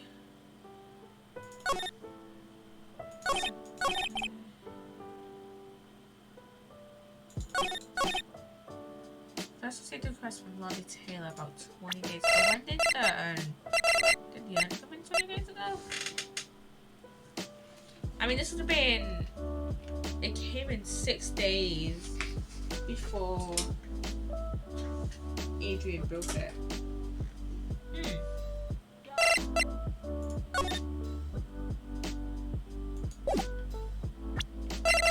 I'm not convinced I actually didn't steal. I don't know what to prove.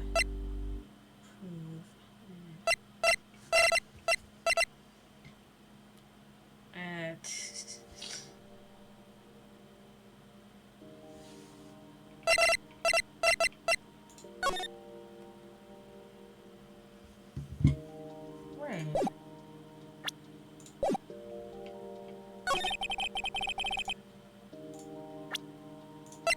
Objection! Mr. At me, if you really are Mask the Mask, then you also wrote this calling card, correct? But of course, I haven't discovered that I'm going to quickly check.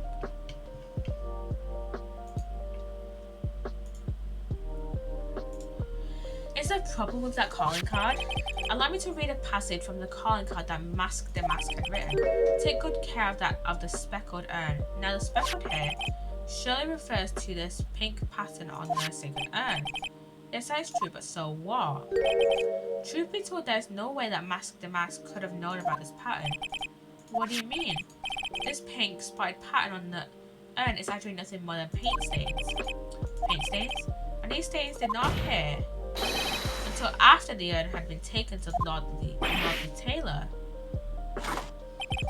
I'm not finding this joke to be very funny, Mr. Tripe. The day that the sacred urn was taken to the warehouse, the urn was broken due to human error, or should I say an error-prone human. And that's when the pink paint got on the urn. You can't be serious. And yet this calling card clearly mentions the paint pattern. Which means Detective Amy had seen this urn long before the crime had ever took place. In fact, he saw it when the fake photo was taken. When this fake photo was taken. And because this photo is a fake, the alibi for the night of the murder no longer holds water.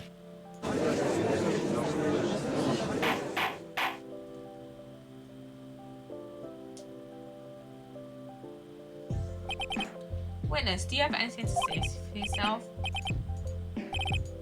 Alright, that did it. He's broken. Nick, I think it's still a little early for a victory pose. Huh? Godot. Fucking Godot. Ha. It's so sad. No one has any conviction these days. Conviction, you say? Yesterday, we all decided unanimously that this man was DeMasque, and now we're calling him a murderer. You don't think we're being a tad fickle? That's a very good point. No, we don't fall for that too, Your Honor. You see that Luke Army was the one who killed Cain Bullard? Let me ask you this, why would he do that? Excellent point. Motive, Mr. Wright. Motive. Might you, my merry murderous motive manifest? Nick, he's getting his second win. If he prepared an alibi and pinned his crime on Ron Delight, as you say, he must have had a very strong motive for murder. The only one with any motive we've seen is Ron Delight. Isn't that right, Detective?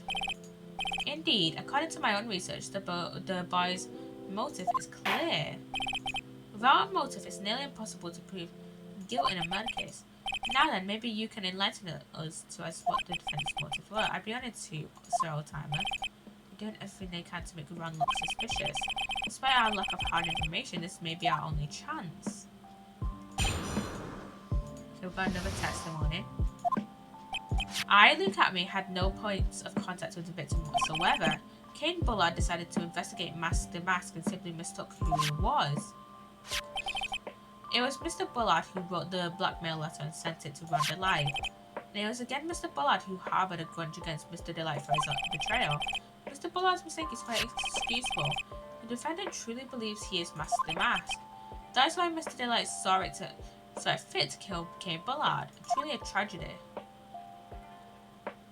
So the victim Cain Bullard blackmailed the defendant. This is the blackmail letter found in the defendant's apartment. A handwriting test confirms that Mr. Bullard was indeed the one who wrote the letter. What? Okay. Very well, Mr. Wright. Begin your cross-examination. Okay. It's gonna be quite hard then to find his motive for murder, especially especially with one penalty point left. We can only sustain one more penalty before being like, nope. You gotta reload your save. And who in the world is going to prove that? I will. After doing a thorough background check of Detective Atme and Cain Bullard, we were unable to find any links between them. It's all in the report. Perhaps they are connected with our work. They were both involved in security. Nope. That was blunt. In any case, the only one with a motive was Mr. Delight. Hold it! Mistook? That's right, mistook, from the Old Norse mistaka, meaning to take in error. That wasn't what I meant. To think just who did the victim mistake Mask DeMasque to be? Well, the answer is obvious. Ron Delight, of course. Boy, I'd like to wipe that smug look off this guy's face. Why would the victim mistake the defendant for DeMasque? Don't you already know that? Sorry. Take a look at this newspaper. Oh, that's the famous Tear of Eminon. A magnificent jewel. That photo shows a magnificent detective as well, does it not? Furthermore, it also shows an ugly guard, namely the defendant. The victim clearly misread this article and sorry, he got the wrong impression. The impression that this ugly security guard was in fact Mask DeMasque. I see. That's an unusually reasonable deduction. Hold it! You mean this blackmail letter right here? It says bring $50,000, and the handwriting is without a doubt the victim's. There's no mistake. We have an official report to prove it. But I don't see an addressee on this letter anywhere. The addressee? This letter was discovered in Ron Delight's apartment, and Mr. Delight did show up at the designated place and time. The fact that there is no addressee is irrelevant. I wonder, what's up, Nick? I just had a thought. What if that blackmail letter wasn't meant for Mr. Delight? Well, do you have any evidence of that? For some reason, I just can't shake the feeling. But there's something not quite right about this blackmail letter. Well, everyone, are you quite satisfied? Let me look. If you don't want your true identity revealed to the world, come to KB Security at 1 AM on October 12th and bring $50,000. If you don't, I'll take that red diamond you received the other day. Which I assume refers to The ring, Acme's ring. And it was again but Mr. Bullard who harbored a grudge against Mr. Delightful. I'm going to use the blackmail letter against him. Mind if I ask you a few questions, Detective Acme? Well, if it's just a few, I guess it's alright. When you said this letter was addressed to Ron Delight, I couldn't help but notice one major contradiction. Contradiction? I don't know where I walk in contradiction like you gets off saying things like that. You're the one to talk. At times like these, men are made to express themselves with their fists. Why don't you show us where you got that, Junior? Indeed, time to man up, Mr. Riot. Shows the contradicting evidence in the content of the evidence there.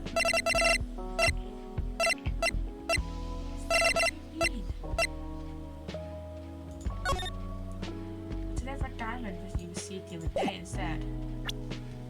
That's what they do.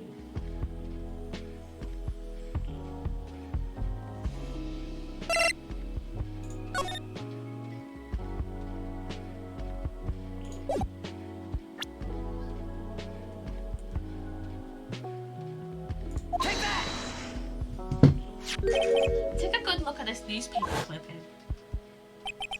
It contains a picture of the tear of Eminon, the stolen jewel. What about it? The problem is this jewel's color. Color? I'm not much for discussing color myself. According to the clipping, the color of the stolen jewel was blue. However, in the blackmail letter, a totally different jewel was mentioned. I'll take that red diamond you received the other day. Red? Which means the red diamond described in the blackmail letter is not the tear of Eminon that DeMasque stole at all. Objection! And your point is, Mr. Drake, so you are trying to say that this blackmail letter was intended for someone else? That is what you're trying to say? Right? That is what you're trying to say, right, Mr. Right? Well, that is what you're trying to say, right, Nick? Yes. This is who King Bullard was actually blackmailing. Look at me, because he was the one with the red diamond ring. Naturally, it was you, Detective Acme. Do you have some sort of basis for that claim? You have been personally involved in every DeMasque case, and in the last case, you recovered what was stolen and received a jewel as your reward. A jewel? Probably the wrong one wrapped conspicuously around your finger. That red diamond ring. That is the the diamond referred to in this letter, which means that Cain Bullard wrote which means that Cain Bullard wrote that letter in order to blackmail you. Order.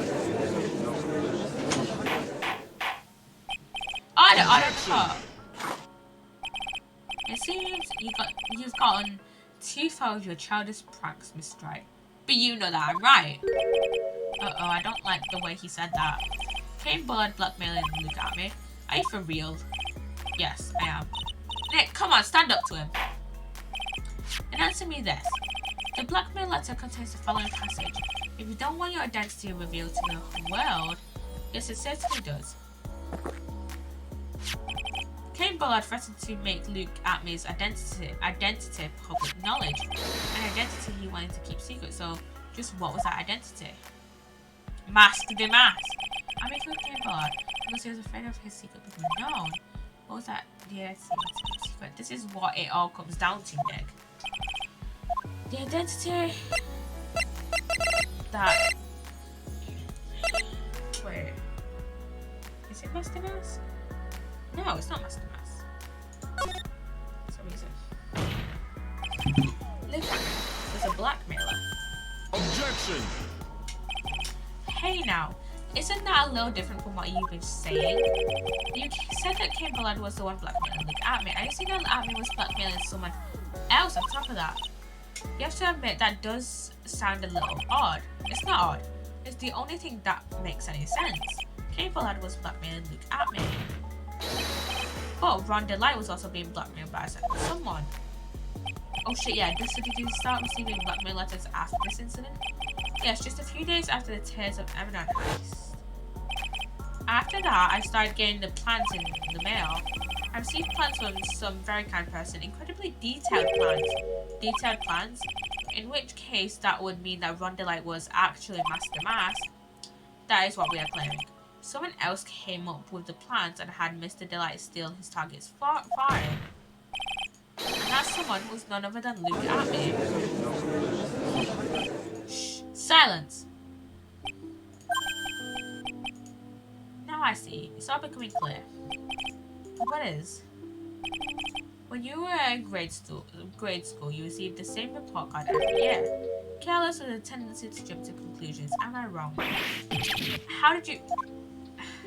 It's obvious. You see that I, Luke Atme, was blackmailing Ron Delight? In which case, I would naturally know all about his relation to DeMasque. Well, yes. Ron Delight started receiving plans from his second crime onwards, correct? Which means I learned of his identity when he committed that first crime. Good point. You certainly couldn't have blackmailed him otherwise. In that case, let's see some hot bare evidence.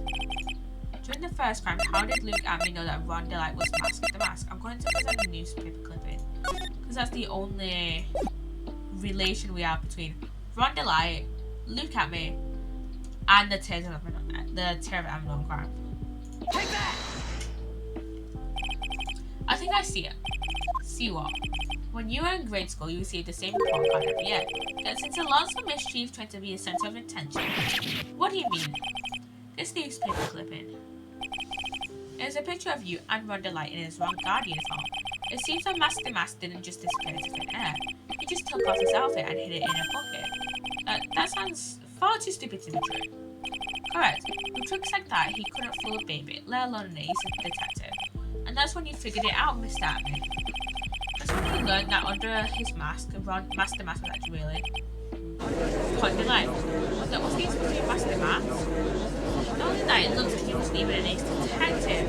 I can't believe it, he was just a slimy blackmailer. What a fraud, trying to pass himself off as an ace detective.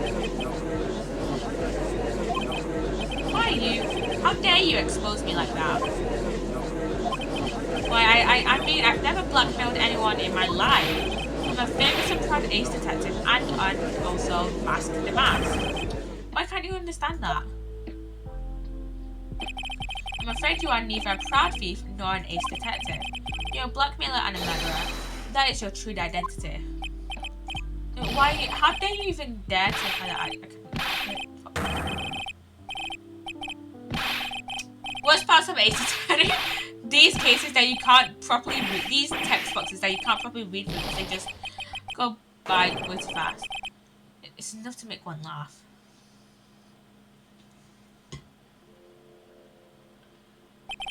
It would seem we finally arrived at the real answer. That was quite a performance by Mr. Atme. Bailiff, please prepare yourself for Mr. Objection! Atme. What are you on about, Godot? The hammer that strikes too fast has no time to aim. What do you mean? I'm already prepared to deliver my ruling. Allow me to say one thing. I will be the one to do it. You don't get much more in your face than that. It appears that your claws weren't quite sharp enough, Mr. Try. What do you... It's true that you've proven a lot of things. Things like Luke Atme was a filthy blackmailer. And that he wasn't at Lordly Taylor the night of the murder. That's right, that's why he's the one who killed Mr. Bull. But... there's still one thing you have yet to prove. What's that? Just because he wasn't at the warehouse doesn't mean he was at the murder scene. Therefore, if you can't prove that this pitiful excuse for a man was actually security, then I don't see how verdicts can be delivered. No, wait. Phoenix! That is the most logical conclusion someone could come to. Oh my god. Phoenix is an idiot. I mean, I know I call him an idiot, like, every other case. But still, he is an idiot. Like, how, like... Oh, yeah. I bet he was thinking, like, oh, yes, I managed to prove that he wasn't at the at the warehouse. That means he must be at the murder scene. I know that is not how the law works. And I haven't even studied any sort of law. Didn't do law A-level, not doing law at uni. I'm doing psychology at uni. And still, I know how that's not how the law works. You need to prove who's actually there, not prove that he wasn't somewhere else committing another crime. God, he's a dumbass. That is a fucking dumbass. Jeez. How did this guy manage to become a liar? How in the right mind did this guy manage to become a liar? Because I don't know how. I don't. And as well, he was studying to become a liar, as well as being in art school. How? I don't know. This guy makes me crazy. Order in the call. Well, Mr. Wright, this is it. This is the final round. I've got to prove that Atme was at Bullard and Mr. Bullard's office on that night. But can you really prove that? That's not good enough, Mr. Wright. I want to hear your answer. That night, Luke Atme was at KB Security, and the defense can't prove it. I can't prove it. Just as I thought. But if we hear more of Detective Atme's testimony, unfortunately, that's as far as you go, Mr. Wright. What do you mean? I won't allow for any more testimony. That's what I mean. What? Have you forgotten? Luke Atme is here after we interrupted his own trial. And you have failed to prove that he committed the murder. I think it's time for this witness to return to his own trial and face his guilty verdict as DeMasque. No. Well, not to a liar. It seems that love wins out. That love wins out in the end after all. I am the ace detective as well as DeMasque. My verdict will verify that. Just as Ron Delights will verify that he is the true murderer. I declare that with the full force of my ace detective. Maya's probably just stood there being like, Phoenix, you're a fucking idiot. Order in the court. That's enough deliberation over this case. Can't believe this. At this rate, Ron is. Don't give up now, Nick. We still have tomorrow. We can look for more evidence, and by then it'll be too late. Huh? Why? Because the verdict for Luke Atme will be struck down. Double jeopardy. One of the basic rules of any court of law. Double jeopardy. Should a defendant be tried and found innocent in court, that the defendant cannot be tried again for the same crime. This is a fundamental rule of all courts, and it applies to this witness as much as it applies to anyone else. Mr. Atme will be found guilty in a matter of minutes, guilty as DeMasque, which means he'll be innocent as far as the murder of Kane Bullard is concerned. No way. The fact that you were unable to prove Mr. Atme's guilt of that crime here means that he will never again be tried as Kane Bullard's murderer. Again, Phoenix. The fucking idiot. Now, there's nothing I can possibly do to win. Even if Ron is proclaimed to be innocent, the real killer, Luke Atme, will go free. You've cross-examined every statement the witness has made here today, and as long as there is no more testimony, I'm afraid I have to declare that there will be no more further questioning of this witness. Are there any objections?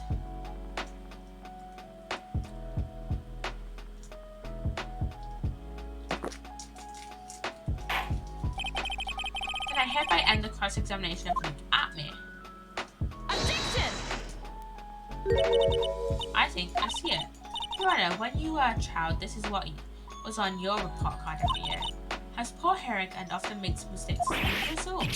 How did you... Phoenix, raise your head up high. Have you forgotten what I used to tell you? A lawyer is someone who smells no matter how bad it gets. Is that Mia? That voice? No way. It's Mia! It's Mia! Long time no see, Phoenix. Mia! This is the true power of the Korean channeling technique. I know that it's really I know that it's really Maya who's standing before me, but right now she's my mentor, Mia Faye. Now, let's do this. But there's nothing more we can do, Mia. Without any more testimony, I can't cross-examine. Not yet. The testimony is not over yet. What do you mean? Your Honor, just now you said something very interesting. You've cross-examined every statement the witness has made here today. Yes, that's true, but unfortunately, Your Honor, you're forgetting something. Earlier, after the last cross-examination, this witness made a number of remarks. Honestly, it seems that love wins out in the end after all.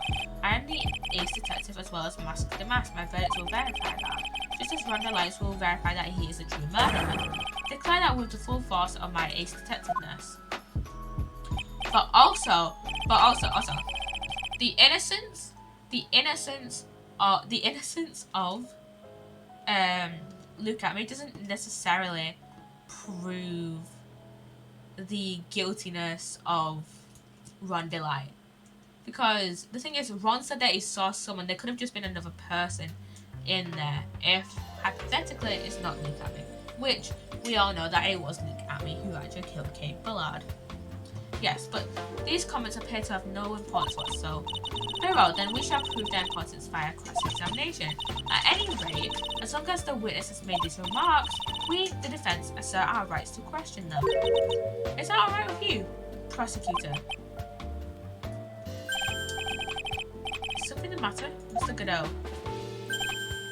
Godot? He recognises me. Ah. Also, liar. It looks like you're one step too late. If you think such falsehoods will do anything to me, look at. Let's hear it, huh? It's true that the witness made some remarks. So then, let's hear this last bit of cross-examination. Mr. Godot, what are you... Very well then.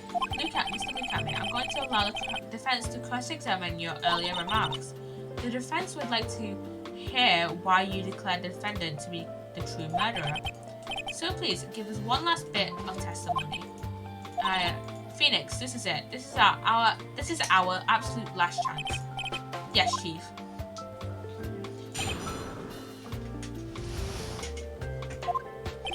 Indeed, it is true that I was not at Lordley Taylor. I had to leave to see about another vitally important job request. I had known about the date beforehand, so I had this photograph ready. My brilliant deduction was what informed me that the true culprit was Ron Delight, and thanks to the key card and wallet, it was abundantly clear that he was there. I was also able to make a deduction from the buzzer, which only sounded once, which he didn't know about because the buzzer was only proposed in this trial, which Luke Atme has not been in until recently, and we hadn't told him about the buzzer. We haven't told him about the buzzer yet, and also we found the buzzer out in the last investigation, which Luke Atme was not a part of. The bullet did not have any fingerprints on it. Why? The victim would have left prints if he sanded it, which means the killer sanded it. Mr. Delight was wearing his Master Mask outfit, which is why he left no prints. But you are also wearing gloves, which means that you would have never given prints, which means your prints would have shown up. And the blackmail letter, the victim likely just mistook the colour of the tool. Sorry. Therefore, all the evidence points to that poor boy. How did you know about the buzzer though? This testimony actually seems to hold up pretty well. No, it doesn't. The witness's earlier remarks do not appear to have been hastily prepared. All of his points have been explained and none of them seem to contradict anything. But of course, how did you know about the emergency bus? Exactly! The police investigation documents went directly through me, and I always look over the documents. It's elementary, so like, but you were in custody. Are you going to make even more trouble for us now, Mr. Lawyer? I will not allow any of your usual shenanigans, Mr. Wright. Yes, Your Honor. We cannot postpone Luke Atme's trial any longer. This is your last chance. Hang on a sec, just one chance. It seems that the party's about to begin. Well, Phoenix, there isn't any evidence that contradicts that with that testimony. So it would seem. What do you mean, so it would seem? Mia is the only one here with some sort of fucking brain cells. Hello, Ace. Welcome on in, Ace. Welcome on in. Yeah, Mia is the only one here that has some fucking brain cells. I'm not joking. Like, the only one. Like, come on. Come on. Did Phoenix Argado not notice the contradictions in that testimony? Listen, Phoenix, pointing out contradictions doesn't always mean you have to present evidence, does it? Anyway, this is our last chance. If you can't point out a case-breaking contradiction, you know what's annoying me? That Mia's eye is going over her hair. I mean, technically it's Maya's hair, but like the eye is going over her hair, which is annoying me. You lose. That's all there is to it. I mean, to be fair, eyes are the only like actual moving parts of like are really the only actual moving parts. Like I think that the eyes are like the only animated parts. I mean, technically the sprites are animated, but it's like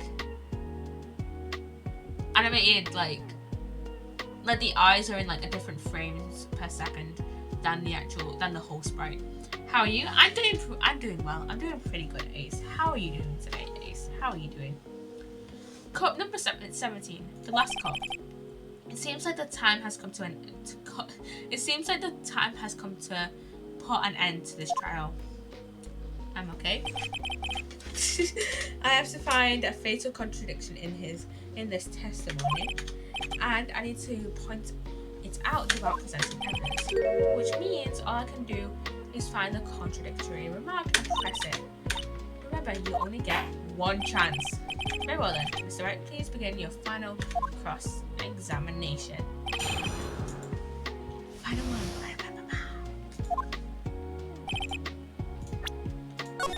And then save, as usual.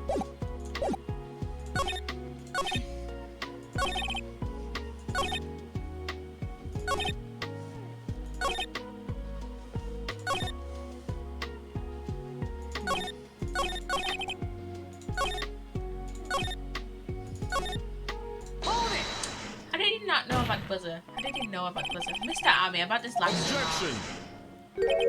You still don't get it, do you, Troy? This isn't the time to be pressing the witness on every little statement. But I said this before, there's still one thing you haven't proven. That this scum was in Kane Bullard's office that night. And now it's time for me to drink my last cup. Mr. Wright, I'll hold... Ah! That's enough. I'm so glad we saved. I'm so glad we saved before that cross-examination.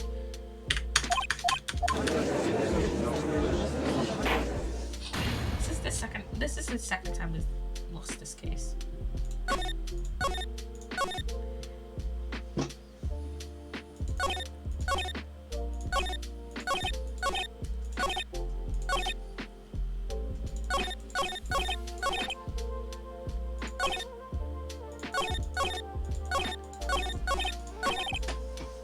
Which one did we press him on that one?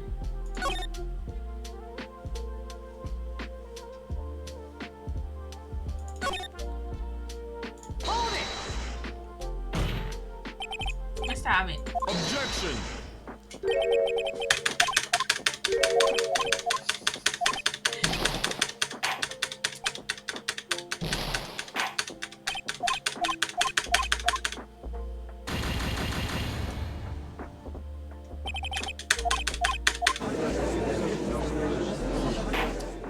Hurry up already. Luckily, I can go in and reload the trial. Hold it! Objection! This is annoying me, so I'm gonna look up which one.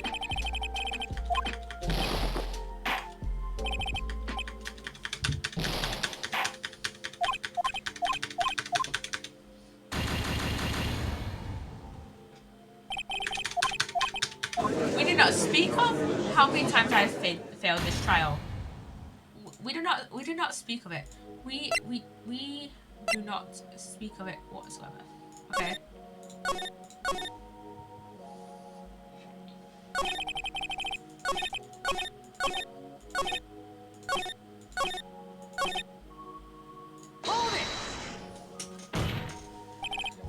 me about this. Objection!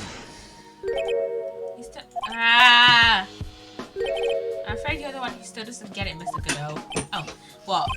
Mr. Outme, it seems you have finally admitted that you were in the CEO's office on the night of the murder. How can you say that? Let's review your testimony, shall we, Mr. Outme? The button did not have any fingerprints on it. Why? Mr. Delight was wearing his DeMasque outfit, is that correct? Indeed, that's what I said. My deductions are absolutely foolproof. More like your deductions prove that you're a fool. I'm sorry, whatever do you mean? For some reason, I'm starting to get really thirsty. Because you drank 17 cups of coffee! That's way too much that's way too much caffeine. How many cups of coffee can a person drink in a day before getting killed? How many cups of coffee can someone drink in a day? Up to 400 milligrams of caffeine a day appears to be safe for most healthy adults.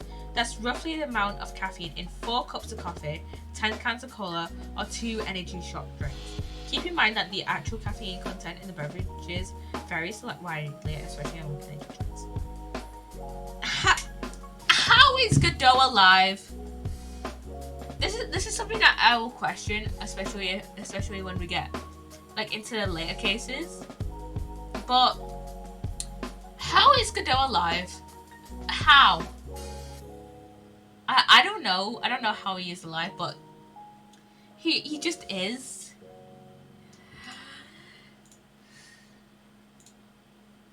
I don't know. I don't know why he is, how he is alive, but you know, he just is. And yeah, when exactly did we learn that fact? The fact that Ron Delight was dressed as DeMasque when he went to the scene of the crime. Also, it was just a few hours ago, back when my sixth cup was looking at me with a cold stare. Or did I forget to mention it before? I'm sorry, I just never had a chance to mention it up until now. That's right, the defendant had yet to tell anyone else this fact before this morning. Therefore, the only people who should know this are those who have been watching this trial. Do you understand now, Detective Batman? There's no way that you should have known about that.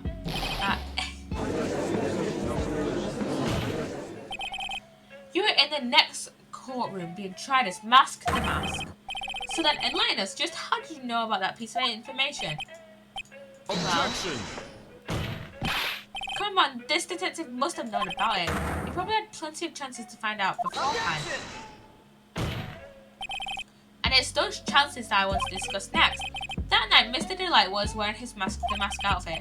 There's one and only way for Detective Abby to have found that out. Only one way to say. Please recall, if you will, Mr. Delight's testimony. When I entered the office, there was a suspicious shadow there. For a second, my client witnessed the real killer. Objection! But Mr. Delight never saw his attacker, so there's no way to tell whether or not the real killer was Luke Atman. It's with that statement that I'll turn this case on its head. Just what are you implying? Mr. Delight saw the real killer, correct? Now if you turn that statement around, it stands to reason that the real killer had also seen Ron Delight. Impossible.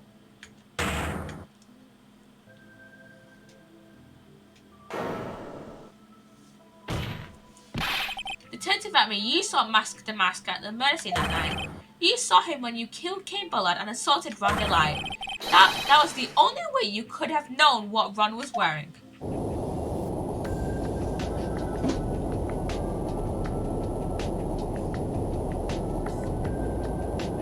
Here comes the classic Ace Attorney criminal breakdown. Take a good look, everyone. Unable to find a rival worthy of my genius, I was forced to create one by myself. Here I am, the treacherous clown. That's the same line you gave yesterday. But I think there's a little more meaning behind it this time.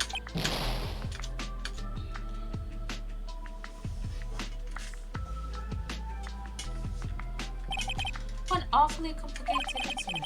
Kate Blood was blackmailing Luke Atme, who was in turn blackmailing Rondelai. And upon killing his blackmailer, Luke Atme tried to frame Rondelai. He then claimed to be guilty as DeMasque in order to escape his true crime. And to that end, he came up with this plan to use the double jeopardy rule when making his alibi.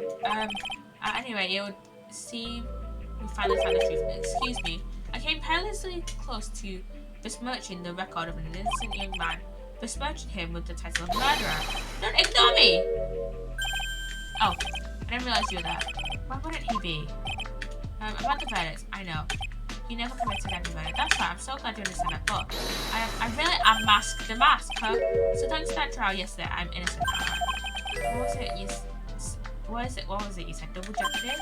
Now you mentioned it, I've been careless. Careless? What do you think, Mia? As the defendant says, the rule of double jeopardy is absolute. The defendant can never be tried twice for a crime in which he was once found innocent. Then, DeMasque is really innocent? It would seem so, for now. For now? Wait, cause he could get tried for like the other things he stole. Cause if we look at this, okay, this is the stuff he stole, right? And from my knowledge, he has never been tried for, you know, stealing the Tear of Eminon, the crown of Bangora, the left hand of Hades, and the portrait of Vagina, right? The only thing he has been tried with stealing is the urn. So, yeah. He could still get tried for, you know, stealing this shit. Now then, this court finds the defendant not guilty. This is a very convoluted case. A very, very convoluted case. But this is really lucky. Wait, this isn't good at all. You see this in there still haven't DeMasque after all. You did it, Phoenix. Thanks, Mia. It's been a long time, hasn't it? Yeah, it's because Maya doesn't call me much these days. Oh? I'm just joking, Phoenix. Don't take everything so seriously. But on the other hand, Maya, she seems kind of tall these days. You mean about becoming the master of the Korean Challenge School? Becoming the master means saying goodbye to our mother, Misty Faye, right? Watch over her, will you, Phoenix? Of course. Well then, see you around. I love you, Mia. Mia! Mr. Wright? I don't know what to say. Congratulations, Mr. Delight. Thank you so much. No, wait. Come on, just be happy already. Maya, you've been cleared of murder charges and got off as DeMasque to boot. But in exchange, I lost everything. Huh? What do you mean? Stealing security information from KB Security, becoming DeMasque. Doing it all for one reason. For her. You mean your wife, Desiree? She hates criminals more than anything. Come to think of it, she was once held hostage by some robbers, wasn't she? She always said how she hated sneaky criminals. I knew that, but once I got fired from KB Security and lost all the money I had, she wouldn't have any reason to stay with me. I thought she would leave me for sure. So that's why you became DeMasque? Yeah, so it's all over now. A broken bow can never be put back together. That's not true, right, Nick? Hey, can we go back to things the way things were? You'll be fine, and Nick can prove it. I kind of wish you would check on me first. It's like, even if bow is broken, there's always a way to put it back together. Let's show him there. Take that! The sacred urn. Desi was the one who found this. That's right, your wife. She always believed you were wrong. That's why you'll be fine. You don't have to worry about anything. There you are. Mr. Light. You did it, Ronnie. You're innocent. I'm so happy. Thank you. I appreciate that, but I suppose you don't want anything more to do with me, do you? Ronnie, why didn't you talk to me about what was going on? I had no idea you'd quit KB Security. She was fired. I never imagined that you were really DeMasque either. Mr. Light, what are you going to do now that you know? You're not going to really leave me, are you? Come on, it's obvious, isn't it? How could I ever allow a wonderful man like him get away? After all, my bike's really fast. So fast that there's no way he could ever get away. But then you say you hate criminals. Oh, I only hate people who act all cowardly and sneaky. Like that detective. I see. My Ronnie went and declared his crimes before he committed them, like a man. I just love a man who's so chivalrous. Chivalrous? I know I was right about you. Every day I spend with you is filled with thrills and excitement. Desi. Desiree, you really do love Ron, don't you? Nikki Boy, yes? I'm really glad I asked you to defend my Ronnie. Thank you so much. I'll never forget what you've done for us. Oh well, take care of yourself. You too, Nikki Boy. I can feel my face going red. Mr. Nick, Mystic Mike, congratulations, it's pal! Talk about bad timing. Mr. Nick, how could you? I'm never my friend of Mystic Mike. No, it's gonna oh my god, that's forgiven never ever. Pearl, sweetie. Pearl. So just as the case came to a close, so too did my consciousness. Got knocked out by a 9-year-old. Wow. Ron said a broken bow can never be put back together. But I know that's not true. I mean, just look. It's a perfect example of one that was put back together even better than before.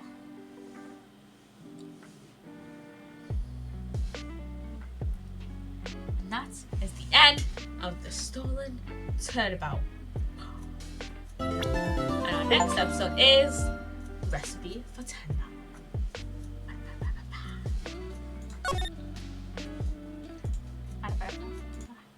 Gonna do save my progress.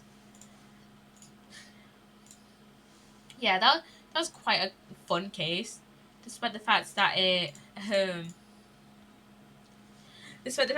got a little convoluted towards the end. But yeah, it was quite fun. It was quite fun. I'm literally just watching through the start of the case.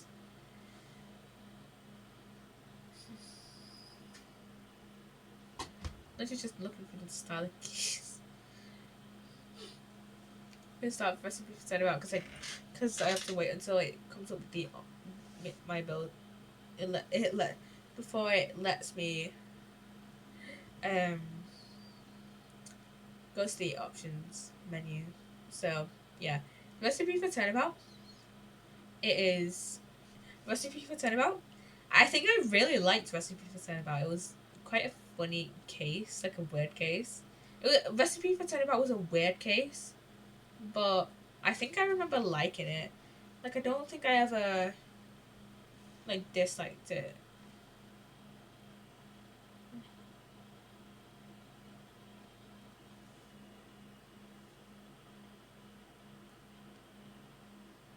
This intro cutscene for Recipe for Turnabout is so long.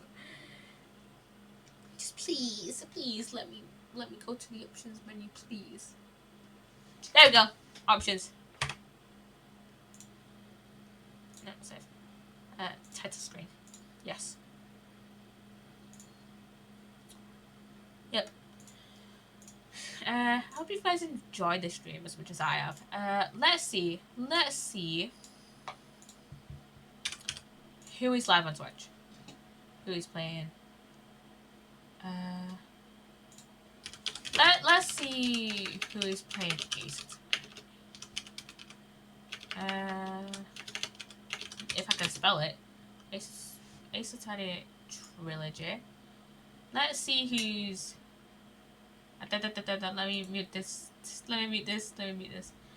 There we go.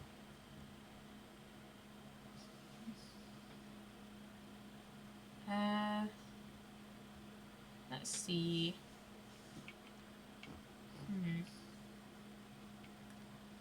A lot. The majority of the people here, are playing from. The majority of people here are playing non-trials and tribulations things, so it's easy to choose one. Let's just join the Sky stream and see.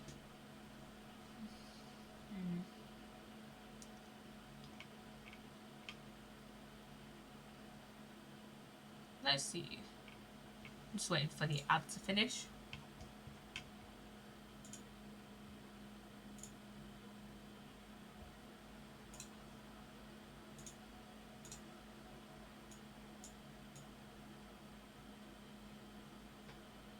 I think this person may have just died. He's got Grossberg.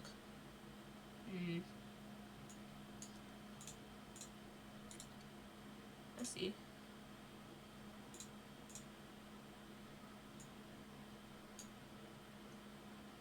This is from the second case. Okay, let's read this guy for a little bit of nostalgia from when I streamed. This is from 10 About Sisters case. So yeah, go enjoy Spanky Ramble stream, and I shall see you guys on next Friday. Bye bye, guys. Bye bye.